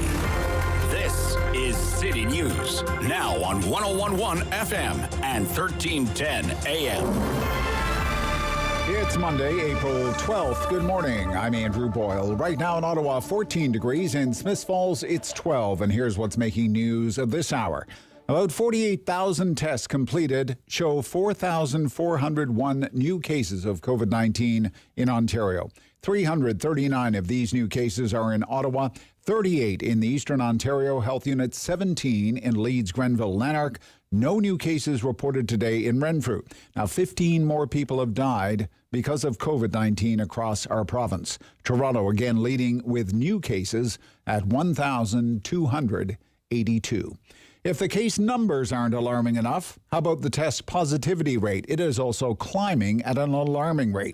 2 weeks ago, the number of positive cases from all tests in the province was about 4.5%. Today's number, 9.5% of all tests positive for COVID-19. New resources are being made available at the Ottawa Police Service with a task force now assigned to unsolved homicides. Chief Peter Slowly says in a release, this is the next step in a mission to solve the homicides and support victims' families. City News Time, 10:31. I'm Andrew Boyle. For News Anytime, follow up online at ottawa.citynews.ca. Talk back. Hello. On the Rob Snow Show. The phone lines are open at 613-750-1310. Now, the Rob Snow Show continues. Pandemic life, another week. The state of emergency and a stay-at-home order, and we have more cases than just about at any time over the last year. More than 4,000 reported yesterday, 4,400 today. I was looking at some of the Canadian COVID numbers getting ready for the program this morning. Global News, for example, on its website, says the daily number of cases across Canada, the Canadian-wide figure, it's an increase of 80% in 14 days. It's an increase of 80%.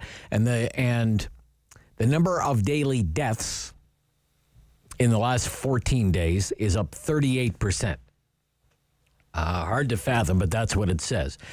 Meantime, in the United States, the New York Times has the same set of numbers.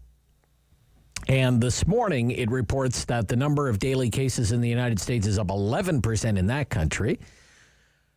Here, it's up 80%. In the U.S., it's up 11%. But the number of people dying is down 26%. Here, it's up 38%. So how can that be? Does it have anything to do with the pace of vaccinations, right? Hard to believe the two aren't connected. When the Bloomberg vaccine tracker says 36% of Americans have had at least one dose, and it's 17.5% here. 17.5% of Canadians have had at least one dose. 22% of Americans are fully vaccinated now, more than 1 in 5. In Canada, it's barely above 2%. In other words, 98% of us are not fully vaccinated. And only 17.5% have had one dose. Is that why the number of cases in the last 2 weeks is so much higher than it is in the United States? Is it why the number of Canadians dying from COVID-19 is moving higher while it's falling in the United States? It's hard to believe that the two aren't connected. The Toronto Star has begun tracking Doug Ford's promise to have 40% of 4.8 million Ontarians get at least one dose of vaccine by the 5th of May. So far, the number is a little more than 2.8 million, which is not quite 40%. It's closer to 23%. There are 25 days to go if he wants to live up to that promise. I'm just very worried about the news about the hospitals. Just very worried about the situation in the hospitals. And we had a executive vice president on from Ontario Health who said they're at the breaking point. They're at the breaking point. So what's going on out there? What do you think is behind this alarming situation in Ontario? Paul in Ottawa. Paul. Hi, Mark. Rob. Oh, sorry, Rob. Sorry. Viruses versus vaccines. That's I think that's really what it boils down to. Okay. The reality is that the virus is winning right now over our vaccines. You just put out some numbers, 80% increase in the past 14 days. Mm-hmm. We're now at a plus 0.95 positivity rate. So we have this new version of the virus, maybe more, and it's beating us in the race, and we're now behind. We're behind most other nations in vaccinating our people, and I think that when you add those two factors together, you see the result. This is what we're getting. Yep. Variants versus the pace of vaccinations. That's what you think it is. Yeah, that's what it is. And here's another little number that really tells the tale. As of yesterday, our infection rate per capita is now higher than the U.S. And, some of your callers are saying that we're not behaving correctly, that we're even stupid. Down in the U.S., some areas didn't even, bother taking any real measures against it. People were just, having parties, large gatherings. Sure. Yet, the Texas Rangers game was sold out, sir. Yeah, but because they have their vaccines, their infection rate per us is lower. So, really, the evidence points very clearly in that direction. And I think what we need to do is start looking at the best practices. How did other people do it? And start following them. And then also demanding that from our leaders. We just, wherever you sit on the political scale, you can't deny that whether it's federally, provincially, municipally, they've dropped the ball. We've spent more than any other nation on vaccines, yet we're at the bottom, near the bottom of the developed world on getting our act together and actually, fighting the virus. There will be another pandemic eventually. It's a matter of time. And none of this 100-year stuff, they're coming quicker. We need to really just look at how we handled it, look at the best practices and what we did wrong, what we did right, and be honest with ourselves so that we are better positioned for the next time around. I don't get why people are going off on tangents and making it any more confusing than what it is. This is what our experts are telling us, and we should follow it and demand more from our politicians. That's how I feel. Thank you, Paul. Thank you for sharing how you feel. Greatly appreciated. The question period is underway in the Ontario legislature. Queen's Park was off yesterday. Don't see Andrea Horvath or Doug Ford in the legislature today, but nevertheless, let's listen in just a little bit. John Fantoff is leading off the questions. He's a New Democrat from Northern Ontario, and he is a farmer, as a matter of fact. Premier, stop denying the crisis, admit that we need to do much more, and provide the resources and measures we need. Whether that's paid sick days, 24/7 vaccination, paid vaccination time, or military personnel.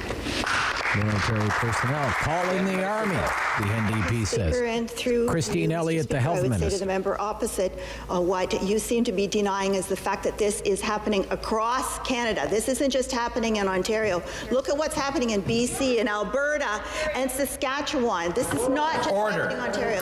The variants of concern are now the dominant strain in Ontario. We've been listening to our health experts every step along the way and making the adjustments that we've needed to. We've added over $5 billion to our hospitals in the last year alone. We're making sure that we create the added capacity. That's why we've taken the steps that we've taken to declare the emergency and have the stay-at-home order in effect, and doing all of the other steps that we're taking to bring more people in, healthcare personnel, to ramp down the scheduled surgeries, which is unfortunate but sadly necessary right now, and making sure that we can do the client and patient transfers so that we can use our entire health system, the entire capacity that exists in the system, to make sure that everyone in Ontario who needs to be in an intensive care bed will be able to do so. All right, a little bit of the question period this morning.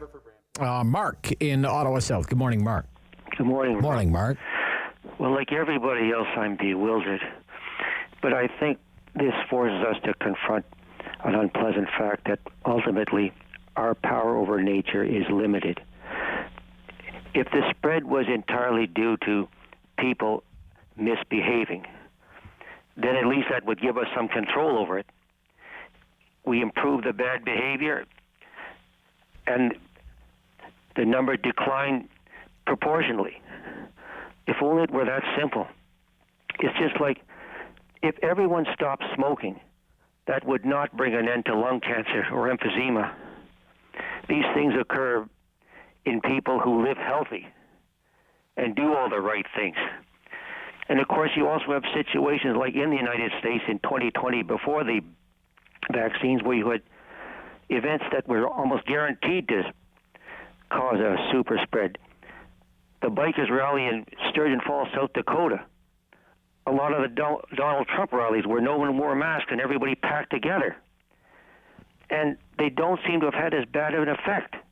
Well, the Black Lives Matter marches and protests. Exactly. Right? And then you have other places where people do, all the right things. And they get worse statistics than other places where people seemingly ask for trouble. If there was some consistency, some predictability, if it was just as simple as people following all the rules, then again, it would at least give us some control over this thing and some predictability. And, I mean, certainly there are people who have made errors, but if government and the population had performed flawlessly, that doesn't mean the thing would be gone. It's a difficult message for a government to say to the population that there's only so much we can do. And a political leader who does that will come under attack from his opponents as failing to lead. But ultimately, it may be reality. And I really don't know what to advise. I mean... Okay, I'm going to jump here then, Mark. Thank you for your call, Mark. Let's go back to the Queen's Park question period and the New Democrats. Going to work so others can work from home on paid sick days because of it. But the Premier chose not to listen to the experts. He chose not to bring in paid sick days. He chose not to adequately fund our healthcare system, and this is the result. Why, in the face of overwhelming evidence that it can save lives, is the Premier refusing to bring in paid sick days? That is Gauthier Singh. That is Jagmeet Singh's brother. Well, Mr. Speaker, let me remind the member opposite and all the people in Ontario, there's now 20 days of paid sick days available to every single worker in the province of Ontario. In fact, Mr. Speaker, the very first initiative this government brought in was job-protected leave. If you're a worker in self-isolation, if you're in quarantine, if you're a mom or a dad that has to stay home and look after a son or a daughter because schools are closed, you can't be fired for that.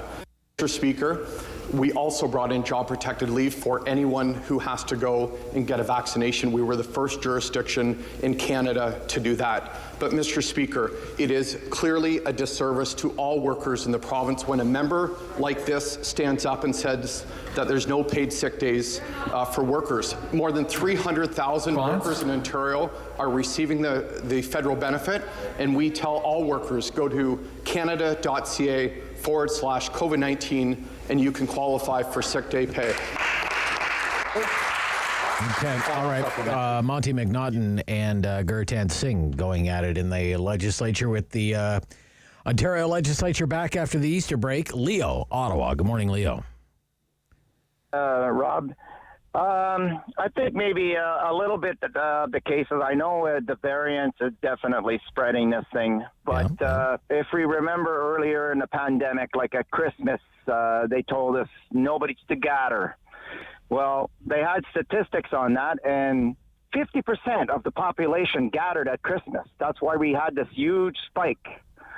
And they said that 1 out of 2 families gathered for Christmas. Right. And I think we don't know the numbers right now, but I mean, it could have been a huge spike in people gathering for the Easter break. And maybe that's what we're seeing right now is these numbers just going out of whack now from that. Yep. And, you know, we have strict things now. I was just like in the Walmart just on the weekend, and they were not very busy because there's really nothing you can do there other than go and buy food or because all the rest of it is roped off, right?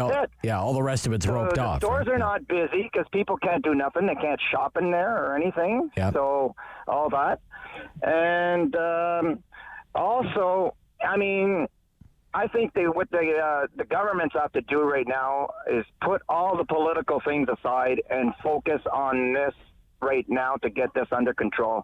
Not just because of the health professionals, but the governments themselves. They have to work together in order to get control of this. And not once these numbers are going to go down, which they will eventually go down with the vaccinations and all that, right. But we don't want to open up too early next time so that it drives up again so we don't have enough vaccination. We got to wait till it is at least 50% of the population vaccinated or more before we start opening up again, so that we don't get a fourth wave of this.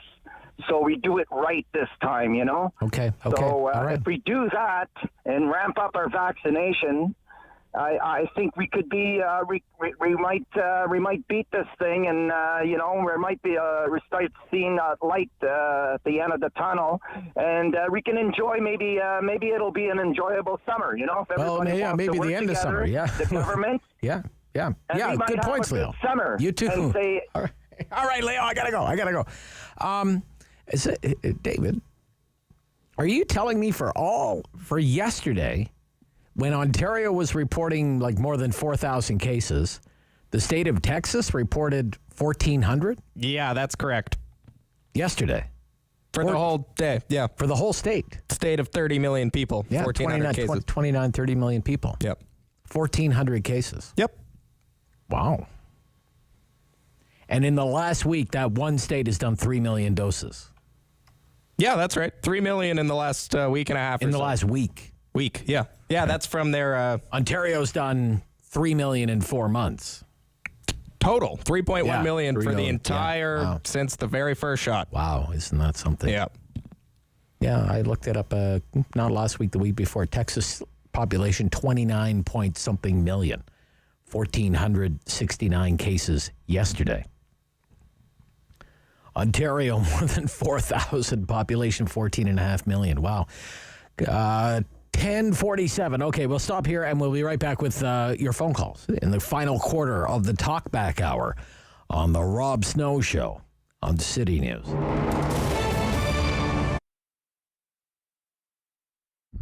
We just took over this business about a few weeks prior to the pandemic. But we've been loving the community, the people, very friendly. But it's been very difficult starting up a new business, just the time that we did. But I'm sure it's the same everywhere. We did take a broken business, which doesn't help us. But we thought, we believe in what we do. We're very passionate about food. And we just really wanted to share the Iraqi culture through our food. All our recipes are homemade, so this is very unique. Usually you hear restaurants, shops, it's all frozen food or prepared food. So nothing here is prepared, everything is homemade. We get our meat and produce from a local farm. So supporting local is the way to go. We are supporting all the way. And our meat are actually marinated the day of, so it's as fresh as can be. Quality ingredients and everything is made from scratch. I get a lot of people when they come in, they say it tastes like Middle Eastern, like back home. So for you to have been to Iraq and have the food there, you can really compare and see the similarity. We do like to focus on healthy.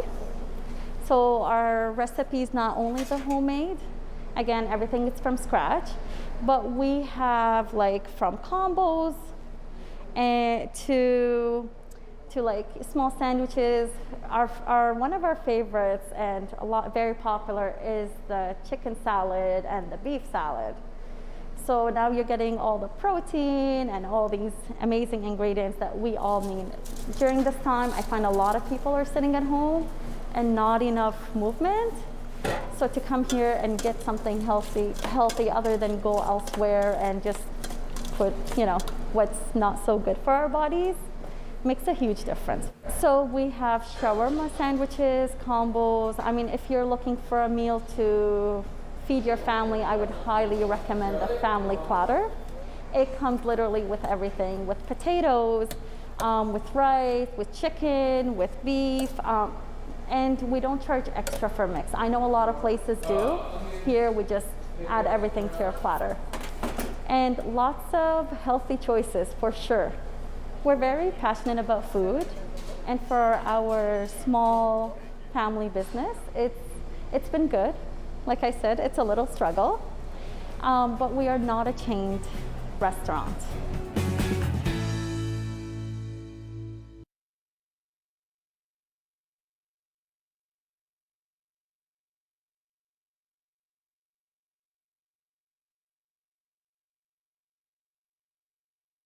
It's time to talk back. On the Rob Snow Show. Have your say and call now. 613-750-1310. Right back to the phones with about 10 minutes to go here in the talkback hour. First one of the week. It's been pretty busy. Almont, Chris. Good morning, Chris. Good morning, Rob. How are you? I'm okay, sir. Hanging in there. Okay. Yeah. How about you? How are you doing? To what someone said a little while ago. What's the root cause? Okay. The root cause is a lack of vaccines. Lack of vaccines. Okay. And we're having an example in Texas and repeated in Florida. Okay. And we have a lack of vaccines. And as a matter of fact, stretching the Pfizer vaccine might give them a couple more arms to shoot vaccine into, but we don't know what the real result is from that. Okay? Yeah, I had my sure. first Okay. vaccine 28 April. My second vaccine is 28 August. Right. Okay. So that's interesting. It's all about root causes, Rob. We're seeing it play out now in Texas. Well, I mean, they're saying 1 million doses. 1 million doses will arrive this week, but only of one vaccine, Pfizer. There's no Moderna coming this week. There's no AstraZeneca coming to Canada this week. No J&J coming to Canada. 1 million doses of Pfizer. Rob, about 2 months ago, we figured we'd need 1 million vaccines a week 2 months ago, right up till September. Sure. Yeah. That's 60 million people to vaccinate. Well, we have about 38 million is the population of Canada. 60 million doses to give out. Yeah. We don't have to vaccinate everyone in Canada. We want to vaccinate about 75% of the population to have herd immunity. Still close right? to 60 million. Yeah. Well, we're not even close. Yeah, Rob. it's about 40 million. Yeah. We're not even close. No, we're not close yet. No. And we're not only be 2%. Only 2% of the Canadian population has had 2 doses of vaccine. In other words, is fully immunized. Yeah. Right. Yeah. And this is federal jurisdiction. Nobody else's. They're trying to spread it around. Yeah. But this is their problem. And they won't own it. They'll avoid everything to own that. Okay. Thank you, Chris.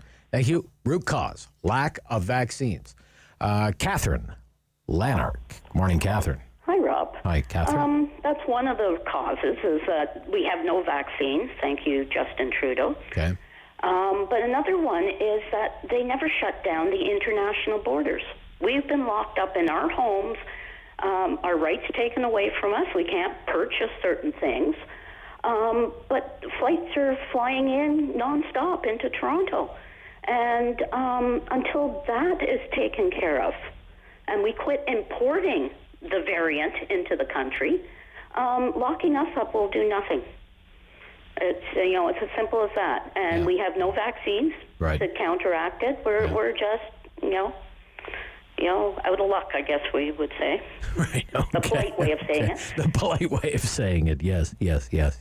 Again, thank you, Catherine. Again, I come back. I looked it up this morning. Okay. These are the flights, international flights arriving at Pearson today.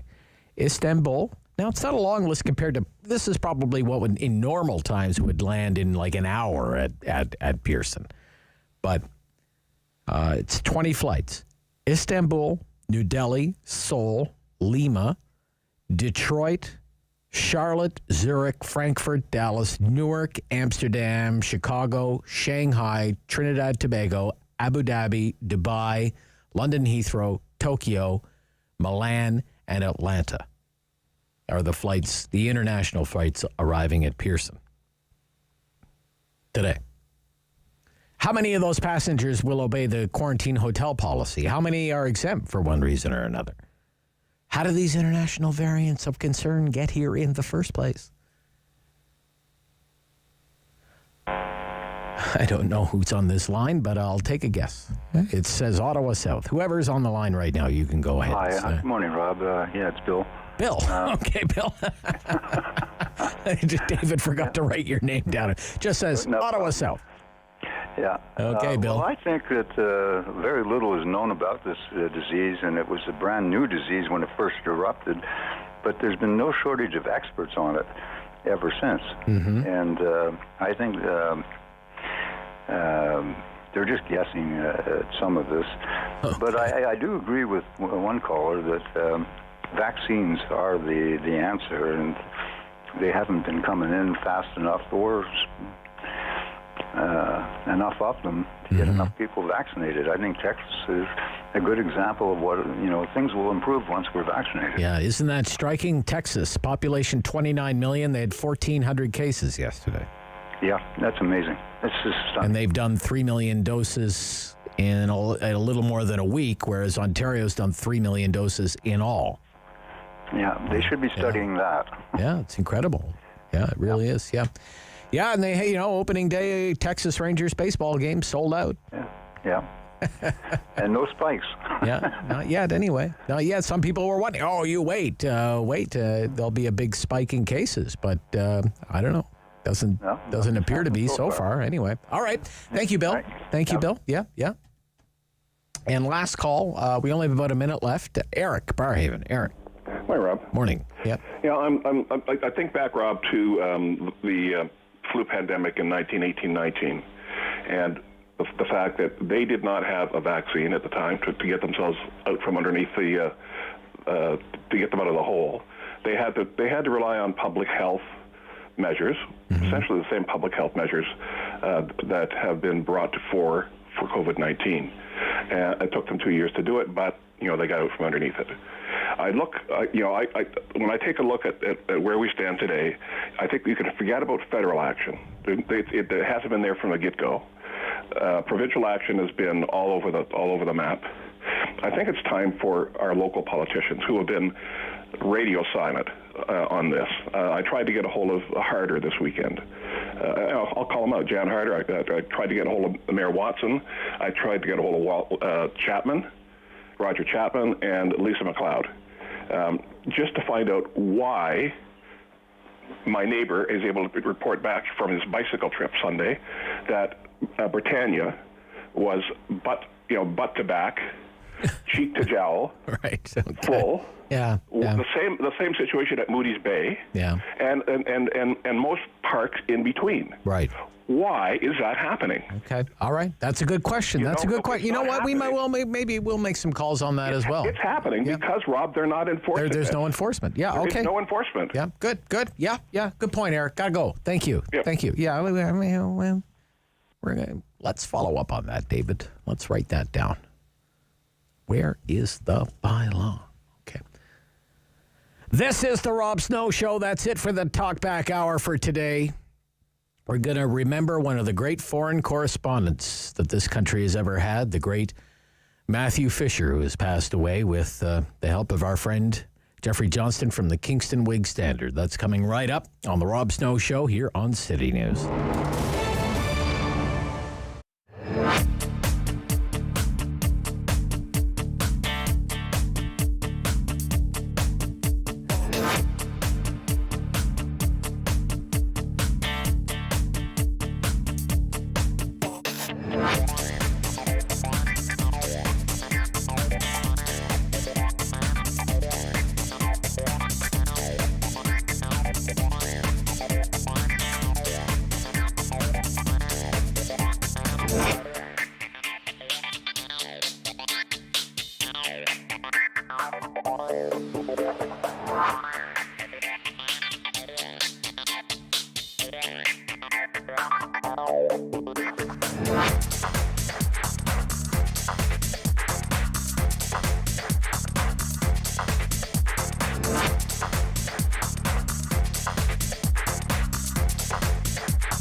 is City News. CIWW 1310 AM in Ottawa. And CJET 1011 FM in Smiths Falls and the Valley. Number 1 for local news in Ottawa and the Valley. This is City News, now on 1011 FM and 1310 AM. It's Monday, April 12th. Good morning. I'm Andrew Boyle. Right now in Ottawa, 14 degrees. It's 12 in Smiths Falls. Here's what's making news in Ottawa and the Valley.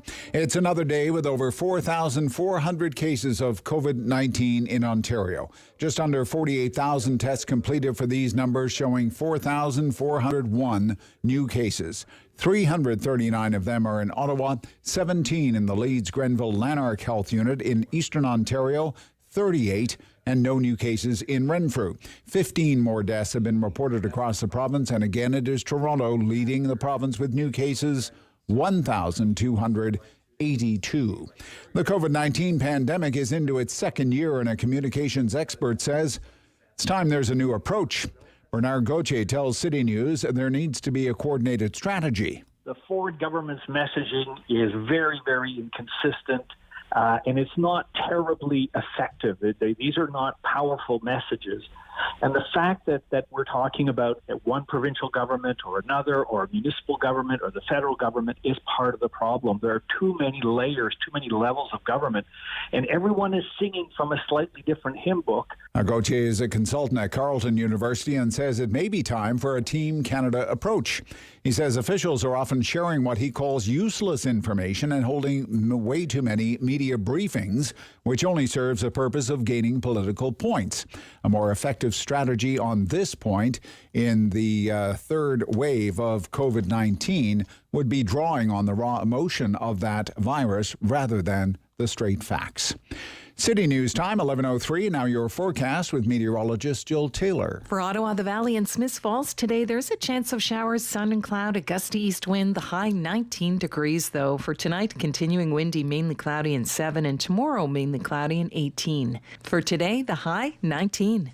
And right now in Smiths Falls, 12 degrees. In Ottawa, it's 14. The Bank of Canada says Canadian household spending will eclipse earnings in the coming months as vaccinations increase and uncertainty from the pandemic recedes. The central bank says the gap between spending and wage expectations has never been this wide in a quarterly survey of consumer expectations. Officials at the bank suggest the gap is likely the result of households intending to spend some of the billions in savings built up during the pandemic, either because they canceled purchases or had no place to spend the money. As the survey says, respondents anticipated spending more than 1/3 of extra savings from the pandemic over the next 2 years and over 1/10 to pay down debt. City News Time, 11:04. New resources being made available at the Ottawa Police Service. A task force being formed assigned to unsolved homicides. Chief Peter Slowly says in a release it is the next step in the mission to solve homicides and support victims' families. Inspector Carl Cartwright says several of the crimes will be examined for a period stretching back 10 years initially. The exact number and specifics of the cases, though, is not being released. Police also encourage anyone who has information about any unsolved crime to contact them or get in touch with Crime Stoppers. I'm Andrew Boyle. For News Anytime, follow up online at ottawa.citynews.ca. Firm. Fair. Fun. The Rob Snow Show returns on Rogers TV and City News 1011 FM and 1310 AM. Geoffrey Johnston writes about international affairs for the Kingston Whig-Standard. And he would be the first to admit he's no Matthew Fisher. Neither of us are, my good friend Geoffrey Johnston. Good morning. Good morning, Rob. How are you? He was one of a kind, wasn't he? Matthew and Fisher. Really the last of a kind, I think, for this country. Matthew Fisher, foreign correspondent, war correspondent, gone far too soon at 66 years old. I interviewed him many, many times over the years, and even within the last year on this radio station when he made his foray into Canadian politics. He was hoping to seek a Conservative nomination in the Ottawa area because he really didn't think that the Justin Trudeau foreign policy had any there. But what are your memories of Matthew Fisher? Yeah, Matthew Fisher. It's with a heavy heart that we talk about this. I saw the news on social media on Saturday night. The great Terry Malesky reported it. I was very sad to hear it because, as you say, he was really the last of his kind, the foreign correspondent, war correspondent. This is a guy who is in a league of his own. He was unmatched, and it's a terrible loss for Canadian journalism, even though he'd gone into politics. This was a guy who had, covered countless wars, visited over 170 countries, and he was pretty much a self-made man. I had the opportunity to sit down with Matthew Fisher in 2018. We spent a delightful afternoon in a coffee shop talking about journalism and listening to his stories. And as we parted that day, I said, Matthew, you have a really interesting life, and I would like to interview you about your career. And, he loved to hold court, but he was also in many ways a modest man, and he wasn't sure that he actually wanted to do the interview, but he agreed to it. And later that summer, we did a very extensive interview, a very long interview, and I wrote a piece about his career, and it's really remarkable. Just a little background. His father was Douglas Fisher. Douglas Fisher was a social democratic politician. He was with the CCF, and he defeated C.D. Howe, the minister of everything in the powerful Liberal dynasty. And Douglas Fisher went on to become a columnist. He had a show in Ottawa on CJOH. He was on Question Period.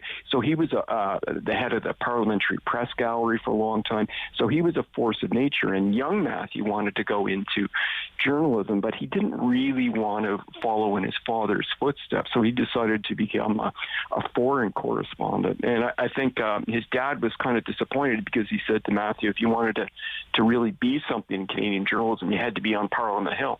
But Matthew wanted to travel, and his dad said to him, well, if you do want to travel and see the world, it's best to do it on somebody else's dime. And Matthew told me that over his career, with all the travel and the expenses, covering international relations and wars, he spent over $3 million in just travel expenses, for the businesses that he was working for.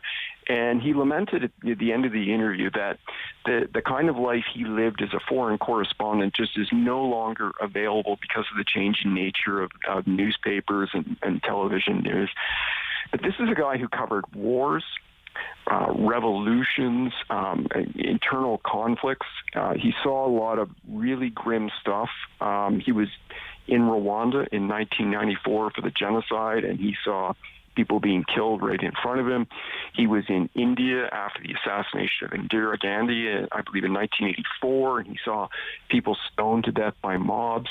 And I asked him, I said, Matthew, you've seen all these terrible things. Do you think that you suffer from post-traumatic stress, or do you suffer any mental anxiety or any of this? And he said that, and he's a very stoic guy, too, on top of everything.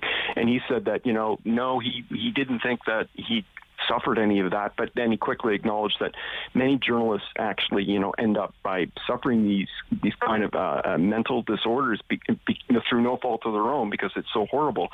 But he said that he was unaffected. But I think that that kind of life is really hard on a journalist, for all the adventure and the swashbuckling.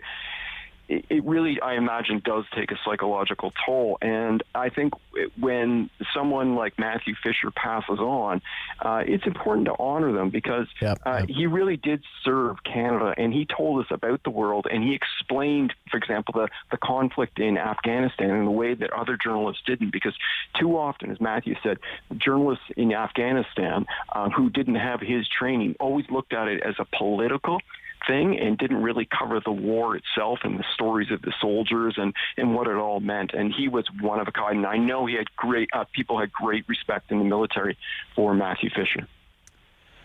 Yeah, Matthew Fisher, over the course of my career, I can remember another radio station that I worked with, we would always do a big year in review program, and we would record it just before the Christmas holidays. And that was one of the rare times that Matthew Fisher would actually be in Ottawa. He would come home for Christmas. Sometimes, not always, but if you were lucky, he would come down to the studio and he would do, an entire hour with you and kind of reflect on kind of where the world is right now and where the hot spots are and where the trouble spots are. He was the first person who actually told me how short Vladimir Putin was. Now, Rob, you don't know. You have to realize, but Vladimir Putin's only 5'7". He actually wears, these big heeled shoes to make himself look taller. He had these little anecdotes, But you're right, Geoffrey. When it came to the Canadian Forces, he was very passionate about the work that the men and women in uniform did for this country. He spent a great deal of time, as you have said, covering the mission in Afghanistan, and it was deep to his heart. And certainly the deployment of the forces, I think, shaped a lot of his coverage, as is noted in the very nice write-up in the National Post today.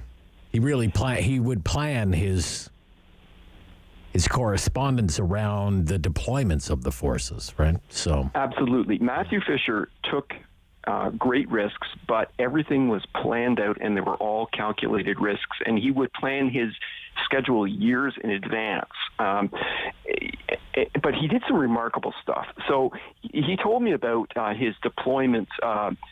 He was embedded with the U.S. Marines in the 2003 U.S.-led invasion of Iraq.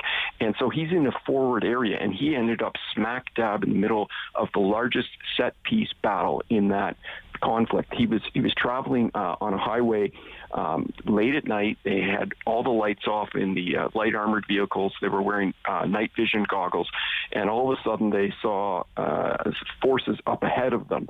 And at first they thought they were friendlies, and then they realized no, it was a trap. And they were outnumbered 3-1. They were encircled.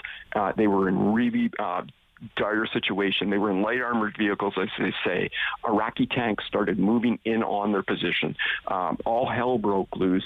And then all of a sudden, Matthew could hear one of the Marines shouting into the radio, "Slingshot, slingshot, slingshot." And Matthew said, "What does that mean?" And they said, "They're ordering an airstrike on our position." They only do that when forces are about to be overwhelmed. So every Allied aircraft in the vicinity, in Iraq actually, flew to their position and dropped all their ordnance, and it was a massive firefight. Everything exploded. The Americans prevailed. Matthew was unharmed. The next day, he was walking around the light armored vehicle that he'd been in, and he noticed there was a huge dent in the armor right where his head was, and he realized that a rocket-propelled grenade had hit the side of the Humvee, dented it, but it was a dud and it didn't go off. He said if it had gone off, the ammunition which was stored right behind him would have vaporized the Humvee, and that would have been the end of Matthew Fisher. And then he told me that later that battle became a set piece in American military training, and because it was a classic modern warfare set piece. So Matthew Fisher really lived an exciting but dangerous life, and everything was calculated. And I know that the U.S. Marines respected him greatly, because this is a guy who went right into battle with them to get the story, and it was really remarkable, and you rarely see that these days. We really lost one of the greats. The stories he could tell, it was just amazing. Yeah. Always with that Montreal Canadiens hat on. You see him with whenever you see a picture of him, he's always got that Habs hat on. I was just thinking the last couple of times I spoke with him, one of the most recent times, it must be a few years ago now that I think about it, because I interviewed him about Trudeau's trip to China, and he was so unimpressed with the trip to China, how it seemed to be accomplishing very little, and he was very critical of the wardrobe and the costumes and the get-ups that Mr. Trudeau and Sophie were wearing. He thought it was just over the top. And Matthew was a straight talker. Oh yeah, and his he said, for example, it's like these are outfits that people would wear if they were getting married or they were going to a wedding. Day after day after day after day. But nevertheless, and then, I interviewed him about his entry into politics, and he expressed great frustration at the seeming naivete of the Trudeau foreign policy, because he was seeking a conservative nomination in Canada Carleton. When it came to Russia, Ukraine, all things having to do with China, that there's this naivete that there are these dangerous places in the world. There are hostile forces in the world, and that he expressed frustration that the Trudeau government didn't really seem to take that very seriously, And Matthew was a guy who actually, lived in these places. For example, Matthew spoke at least 5 languages. Russian was one of them. He lived in Moscow. He knew the lay of the land. He knew all the players. Matthew was nobody's fool. He understood power politics. He understood the value of hard power. And he was a guy who could go into any of these countries and just blend in. There was a good story written yesterday by Steve Simmons, one of Matthew's good friends, and he could go into any country and order the dinner in the language of the country and know something about the culture. He was really quite something. And he told me that young journalists today, if they want to cover the world, they should really study languages, and they need to speak Mandarin, and he said they needed to speak Arabic. And he said one of his big regrets was that, he really spoke not a lot of Arabic, and he only spoke a little bit of Mandarin. And he also told me, because he was very forthright, he said, a young Canadian journalist today, if they're interested in world affairs and international affairs, they shouldn't work in Canada. They should try to get a job on a big U.S. newspaper or with the BBC, because unfortunately in Canada there's just not the money anymore to send foreign correspondents anywhere in the world. And he said if he were starting out today and stayed in Canada, he would not have had the career that he had.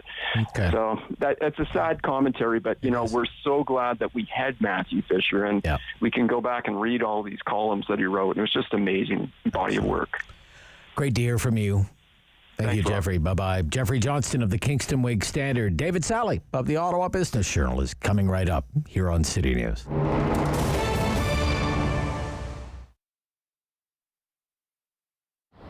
I wanted to give gifts to my volunteers, so I started making, I knew this is a skill I had, so I made chocolate that had culture, a cultural based with a teaching. Because culture here is not just a little part, it's the large part. It's the fundamental part of our organization. So then we started doing, just little programs, and we sell a few at a fair. And then we started getting contracts. People were starting to enjoy the chocolates, and started getting more and more contracts all across Canada. Then we decided to become a social enterprise, and we were able to create 2 jobs, and Val is one of our chocolatiers, very talented. We were able to help her with employment. We started just with a little bit in the kitchen, doing a little bit of chocolate together, and next thing, it's just kind of taken off. And it's great, because I love to be creative, and we get to create a lot and make up stuff. And it's just I just love it. It's just great that we get to make money back for Wabano. And it's helping me out, and we're helping just everybody out, Wabano and everything. We met a very socially conscious business owner, being around town, and we decided to partner, because beans and chocolate, coffee and chocolate are sort of created the same way, and there's and they're very one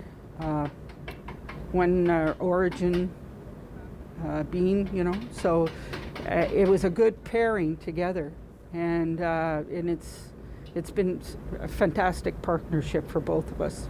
I was fortunate enough to get introduced to Purat, the head of Wabano Fine Chocolates, through a local networking group. And I was completely intrigued by the social enterprise that she was running, and then I looked at what we were doing, trying to support local business and supporting local communities, and it was a perfect match, and it's been fantastic ever since. We make every batch by hand. We temper it by hand to get to the consistency it needs to be to make a good chocolate. And one of the best, also wonderful things we did, we've connected with Ed, with being around town, and our coffee bars have been amazing hit. So we're really excited about the connection with our coffee.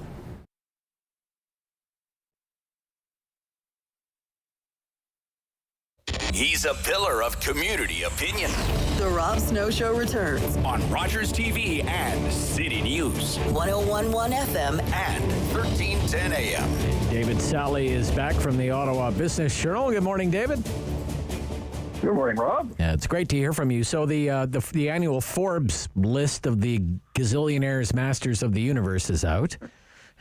And over there at the Ottawa Business Journal, you've been leafing through it and looking up the Ottawa connection. So who are the Ottawa billionaires, David? Well, I can see one thing off the bat, Rob. It's not you or I, no. but... just missed it. No. Missed it. Yeah. Just a little try. Yeah. Yeah, me too.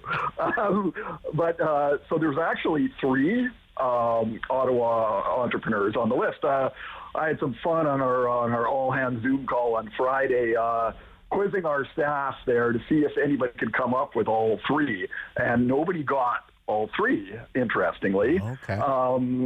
So number 1 on the list won't be too much of a surprise if you've been following the stock market and the rise of e-commerce at all over the last year.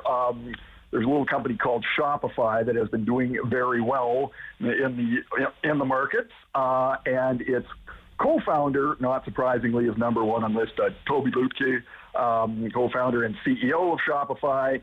He is actually Canada's 2nd richest person, according to Forbes, behind David Thompson, the media baron from Thomson Reuters. So Toby has a net worth of, according to Forbes' real-time tracker, of $10.4 billion as of right now. When they did the list, it was $9.8 billion US dollars, and that's largely because he owns about 7% of Shopify stock. So, that makes sense. But he has really skyrocketed. Last year, he was at $3 billion. So he had a good year. Net worth is more than...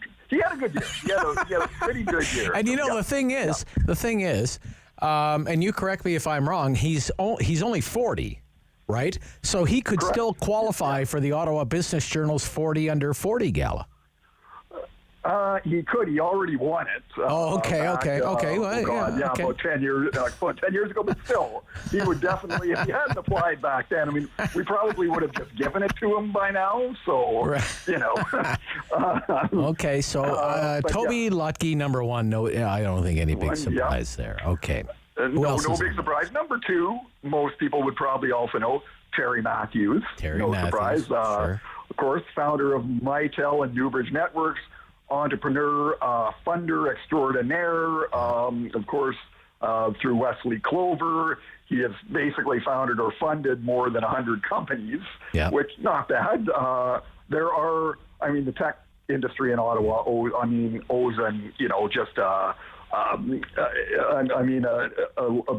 he's got a legacy unlike any other, right? The debt that the tech sector owes Terry Matthews can't even be overstated. He is at $1.4 billion US. That's up a bit from last year. He was $1.3 billion. But just to put it in perspective, on the global list, that puts him at number 2,141. Right. So there's a lot of billionaires out there. So that's number 2. Okay. And number 3. This is the one that tripped up everybody then. Okay. All right. Yeah, this is the one that tripped everybody up. He's a developer. Well known. His company is well known in the real estate world. Yeah. It is Bill Malhotra, the founder and CEO of Claridge Homes. Claire Jones. So he has a net worth of $1.2 billion U.S. And, not bad for a guy who moved to Canada from India in 1971 when he was 22, was the City of Ottawa's chief structural engineer. I only knew that by reading your story. At the OBG. I had no idea that he was once the chief structural engineer for the City of Ottawa. Wow, isn't that cool? He was indeed, and he left in 1986 to start this, new home building company that now, of course, is ubiquitous across the National Capital Region. It's got its name on the tallest building in town, the Claridge Icon Tower, and built more than 14,000 homes, condos, and retirement residences since then. So, that's a pretty not a bad legacy to be leaving. And, so quite a list there. Yeah, names I would have thought may have been on the list, but aren't, would have been Greenberg, like Roger Greenberg and company from St. Minto, for example, but didn't make this list anyway. Well, they didn't make it right because their wealth is kind of split up among the family members. Yeah, okay, or... I don't know. Some other, like names like Michael Potter come to mind. Michael Potter. Yeah. And you never know. I mean, Michael Potter, I believe, remember, this is U.S. dollars. Right, so right. Yeah. He might, So, I'm not sure, although that would make him, you would think more. So it's hard to say. We were also throwing his name around there, and we felt he must have been close. Some other people, had some others, maybe Michael Copeland or some other names like that. But, or some big developers like like John Ruddy or people like that. Who knows? Right? Yeah, so, exactly. Yeah. With the Forbes list relies so much on what's available publicly traded in terms of shares that you can track on the stock market on any given day. So that's true as well. Yeah. Absolutely. Yeah. But it's very interesting. 40 years old, with a net worth of $10.6 billion U.S. And, when it comes to Mr. Lusky, he's quite altruistic about it. He is quite charitable, right? And absolutely. Actually Caroline Phillips just wrote recently for us a story on him and his wife, Fiona, of course, basically the one of the main reasons he's here in Ottawa is Fiona. She's from here, so and they have really tried to to make themselves a presence in the community and with various ventures they've got going on. So it's good to see that he has definitely become a big part of Ottawa, that's for sure. Okay. Great to hear from you, David Sali. This week, always good. Yep. Editor, Ottawa Business Journal, here every week with the top stories at obj.ca. Coming up right after the news, Dr. Jeff Turnbull from Ottawa Inner City Health to get an update on Ottawa's opioid crisis.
one for local news in Ottawa and the Valley.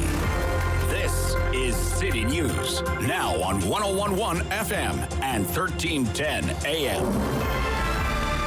It's Monday, the 12th of April. Good morning. I'm Sarah Buchan. Right now in Ottawa and in Smiths Falls, we have mainly sunny skies and 15 degrees. Here's what's making news this hour. Ontario reports 4,401 new cases of COVID-19 and 15 more deaths due to the virus. The test positivity rate's at 9.5%. Provincial Public Health reports 339 new cases in Ottawa. Yesterday, the health unit confirmed 370 new cases.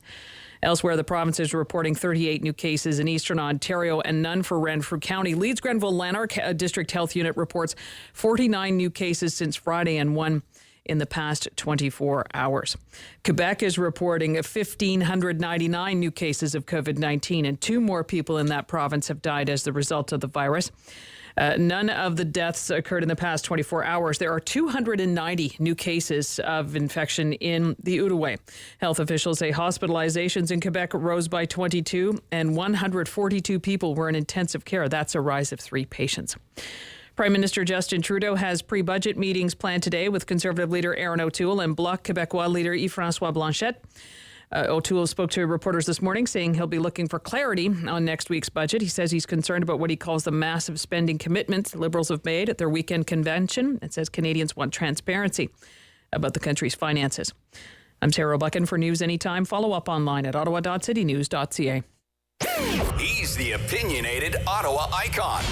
The Rob Snow Show returns on Rogers TV and City News. 101.1 FM and 1310 AM. About 2 weeks ago, that the Public Health Agency of Canada reported there were more than 3,300 overdose deaths between April of 2020 and September of 2020. And the Public Health Agency of Canada also reported at that time that it is likely that thousands of more Canadians ended up in the hospital because of overdoses, survived, but that many would have suffered long-term health problems, brain damage, as one example. How is this playing out on a daily basis now on the streets of our city?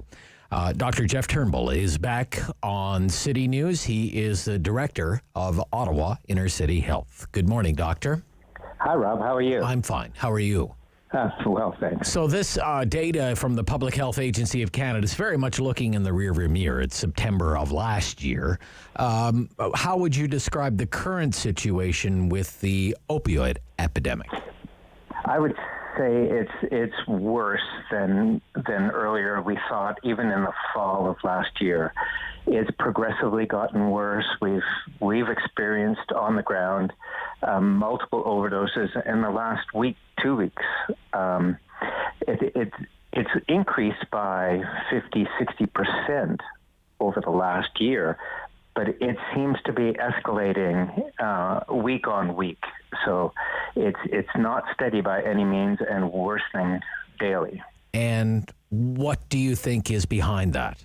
Oh, that's the million-dollar question, Rob. There's many factors, of course. The fact that we're seeing this now in younger people, we're seeing it in more adults, younger and more males. We're seeing it in ethnically diverse communities as well.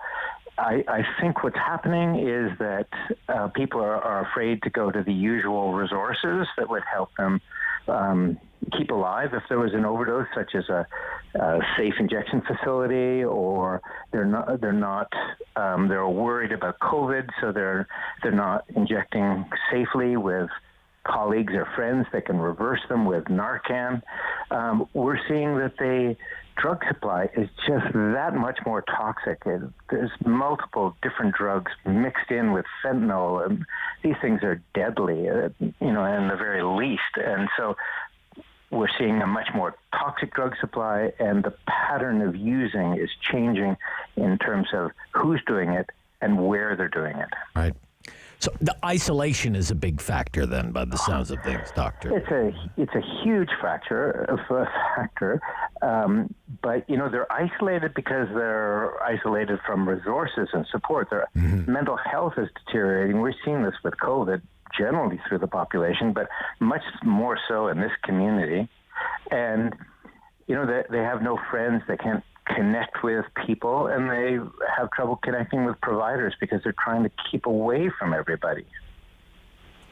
I also wonder about how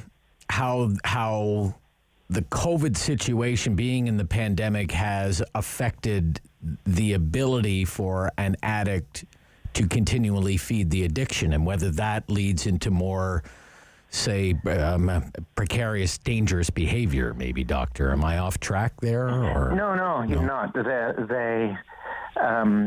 They're more isolated, as you said. Yeah. They're not accessing reasonable services. There's a greater degree of chaos in their life. Yeah. Their underlying mental health is deteriorating, so the depression or the schizophrenia is deteriorating. And all that combined with a toxic drug supply is a lethal combination. Right. What is the situation with the supervised consumption sites now under the public health orders that we have in place? I mean, I think we have 4 of them, right, across the city now? Right. I mean, are they open? They're very much open. Busy? Are they busy or? Yeah, very, very busy. But Rob, remember that because of the issue, the requirement of physical spacing, we've had to reduce the total number of our injection suites, or the people that can be coming in and going out. So we've had to regulate that and reduce the numbers totally. But nevertheless, they're exceptionally busy, and there are effective ways of getting people connected to treatment and saving their lives if, in fact, they do overdose. But not everybody is using them, and I think it's because of COVID. So, yes, they're really busy, but on the other hand, we could do it several more, and people using them. Right. Okay. Well, one of the complicating factors is one of the messages from people in harm reduction has been, don't use alone. Be with somebody, because in case something, if you take a turn, somebody will be there to either give you the reversal kit or at least call a paramedic or what have you. To the message has gone from don't use alone to you're being told 1,000 times a day, don't be near anybody, right? So, yeah. And if you've got an addiction and you have mental health challenges and you're facing these, conflicting pieces of information and advice, it's hard. And they don't want to be near people, but we keep telling them that, do not inject alone and have somebody available that can, resuscitate you should that be necessary. And, we've seen in this spike of deaths, these have been deaths that have been occurring mostly in settings where people are injecting alone. Okay. The data from the Public Health Agency of Canada says that the opioid crisis overwhelmingly, demographically speaking, affects men between the ages of 20 and 49, accounting for roughly 77% of all cases. Why do you think that is? Well, there's, again, multiple factors. Okay. The men, the higher prevalence of people who inject drugs are men. Okay. So they're going to be the people who suffer the consequences of injecting drugs. I think there is a fair amount of injection drug use that's occurring in women under the radar, and so they're not perhaps as apparent or as vocal in getting help and appearing on statistics. Right. Not that it's not happening. It may not. It's going unreported. Probably. I think that's probably true too. But one thing that's really startling in the most recent data is we're seeing that it's younger age groups that are dying of opioid overdoses. Yes, by far they're mostly male, and by far they still remain in the 35 to 45 age groups, but we're seeing spikes in the 25 to 35 age group. Okay. I want to ask you something, because when you I've done a lot of reading and I will say even kind of like soul searching about the opioid crisis over the last many years, because when the very idea of having supervised consumption sites and all of this stuff and all, I was vehemently opposed to all of this until I learned more about the history of the opioid crisis, and so much of it is rooted in just the need to treat pain and people who are in pain. And we hear again, because of the pandemic and the capacity in the hospitals, that non-urgent elective surgeries have to be canceled. And that might mean that somebody who is experiencing pain because they need a new knee or back surgery or hip surgery or whatever the case, the medical system may say that that's non-urgent, it's not life-threatening. But I do worry that it could increase somebody's reliance on narcotics to treat the pain instead of having a procedure that could treat the pain, and they may end up down this path and become an opioid addict. How realistic is that worry, that fear, doctor? It's very realistic. If you look to the origins, as you said, of the opioid epidemic that we're facing now, much of this arose from treating non-malignant pain with opioids, and we didn't consider the consequences of addiction as prominently as we should have. At the same time, I think that another consequence of the COVID crisis is that people are not getting appropriate treatment for their mental health challenges, and that, like pain, if it's not treated well, people turn to other injection drug use that can, in part, control their mental health problems. And so we're seeing those two factors as very significant problems now, but also in the genesis of further problems in the future. Right. So you suspect that if we crunch the numbers, the situation with opioid overdoses has only worsened since this latest data set came out in the fall, probably by up 50 to 60%, right? You said? Yes. Yeah. Year on year, it's growing at 50%. Year on year, yeah. And that if we had more supervised sites, they would be used and they would be busy, right? Absolutely. And they would they would save lives, right? They would save lives. Yeah. They definitely save lives. But what I would also say is that combining those injection facilities with opportunities to engage in physical and mental health and addictions management is the cure. I think this is the strategy we have to go. We have to use those injection sites to save lives, but to engage people into treatment and getting their lives back in order. Yeah, as a gateway to potentially rehabilitation programs, abstinence, 12 steps, whatever the case might be. Whatever the case might be, but keep them safe, keep them alive, and then start working on their addiction, their mental health, their physical health, their housing. That's the secret sauce. Secret sauce. Okay. Dr. Turnbull, thank you for your time this morning, sir. My pleasure, Rob. Great pleasure. To chat with you. Yeah. Director, Ottawa Inner City Health. Former Chief of Staff at the Ottawa Hospital, Dr. Geoff Turnbull, 1145. Somerset Ward, Councillor Catherine McKenney on housing downtown. Next, here on City News.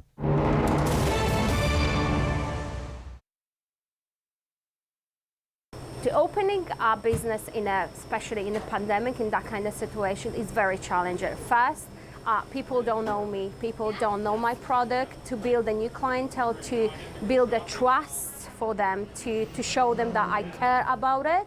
I do love my food. That was the biggest challenge. And of course, in all lockdown, where I had to face it regards my employee, guests, ladies, what they work for me. I didn't want to tell them, sorry, I'm closed, I'm not having a job for you. No, they have families, they have kids to feed. So this is very important because we are family orientated.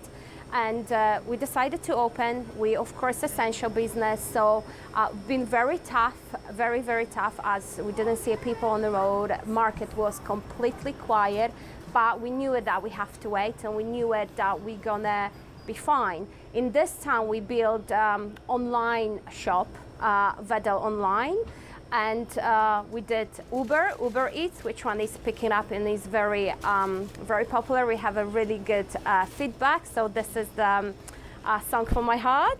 And and we try to expand. We're thinking about opening another location. So I want to make Vedel famous. I want to make the Vedel place to be for all the families with kids. Try the traditional food, what their grandparents cooked in the countries when they're from, or even Canadian people. They're more than welcome to come and try our famous pierogis. I try to be passionate about my food, organic food made with love, with all homemade, organic. So you can find food from all over the Europe: Polish, German, Ukrainian, Romanian, French, Armenian. So all kind of different types of food. Homemade lunches. We focus on the homemade lunches, grandma style. I keep always saying, like in my Genia Babcia house, how she cooked. I wanted this love and this food over here because I believe that would bring all people around me. And all the organic cold cuts, lovely selection of sausages, cheeses, European cheeses, great selections of mustards, French cookies. All what you need from Europe you can find here at the Vedel Touch of Europe. If you think good way, that's it. You have to. I had the option to cry in the corner and say, oh, pandemic is coming. No, you need to stand up and fight for it and have your eyes open, think outside of the box and do it.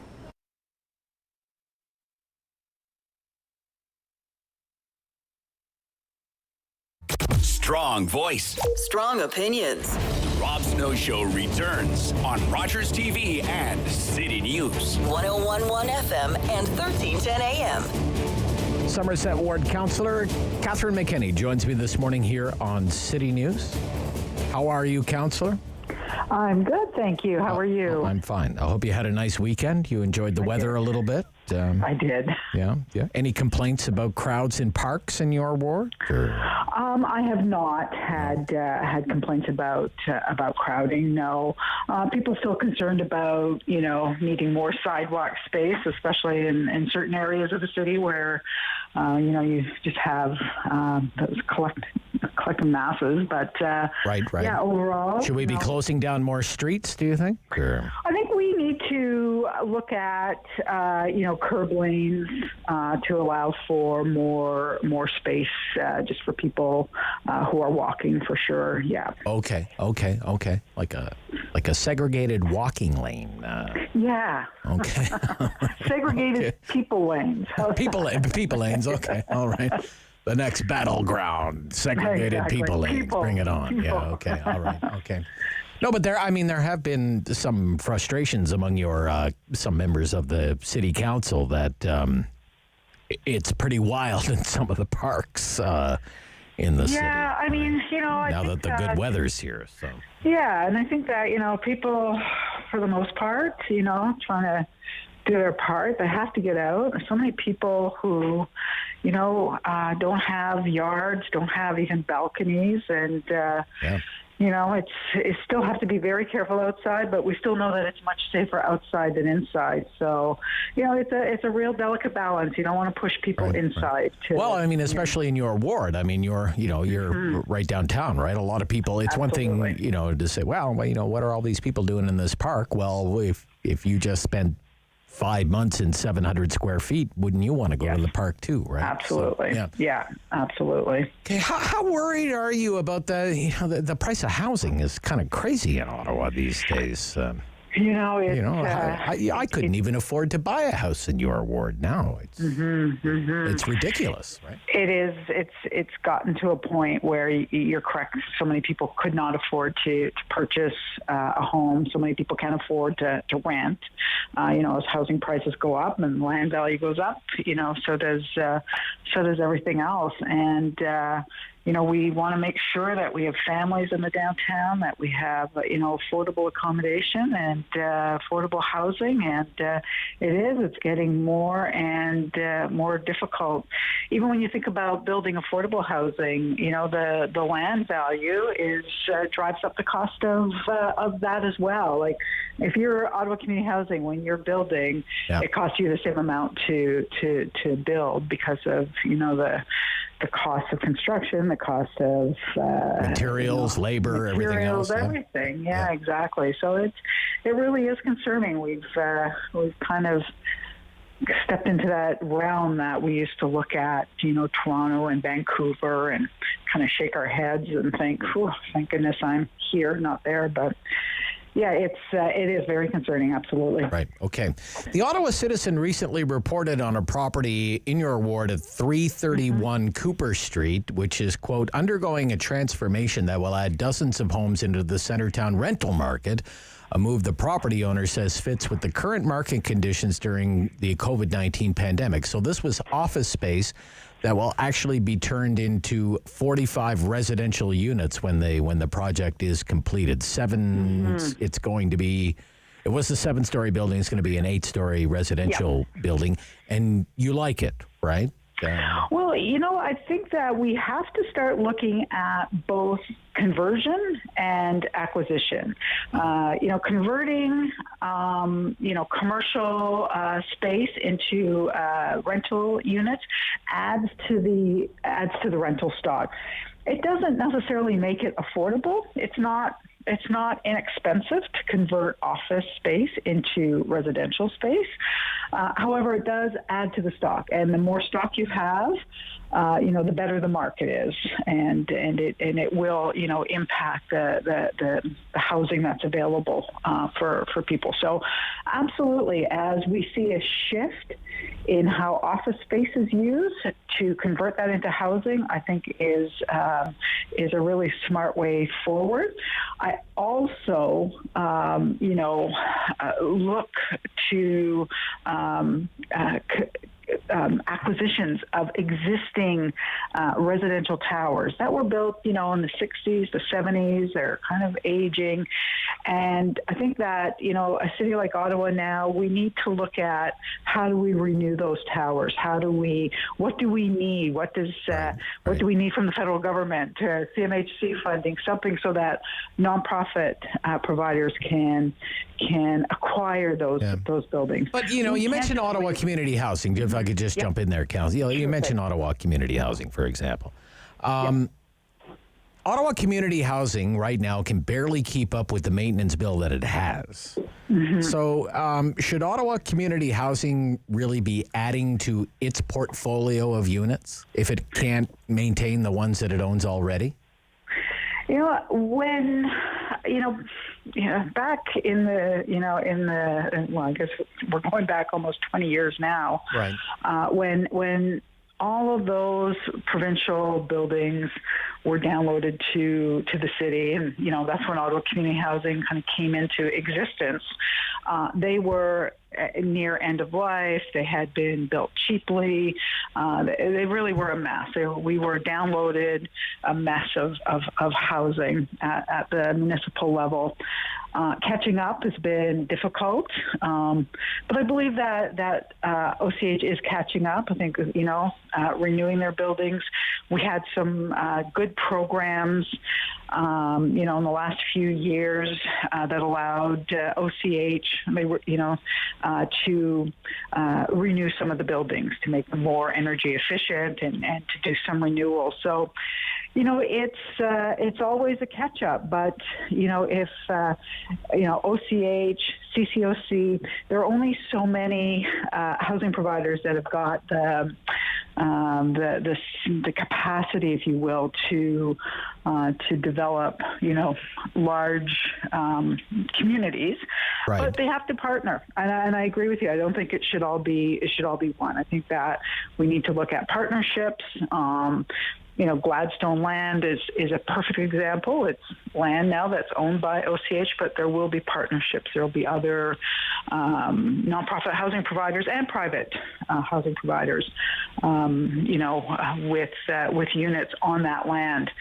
But definitely, the money is tight, and repurposing and rehabilitating those old buildings is very expensive.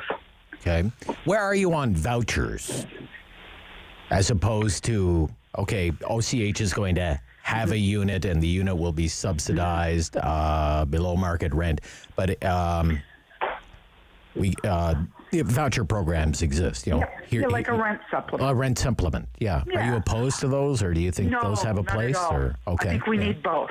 I don't think we can build our way out of the housing emergency. Okay. And we have in the city, I'll give you an example, Rob.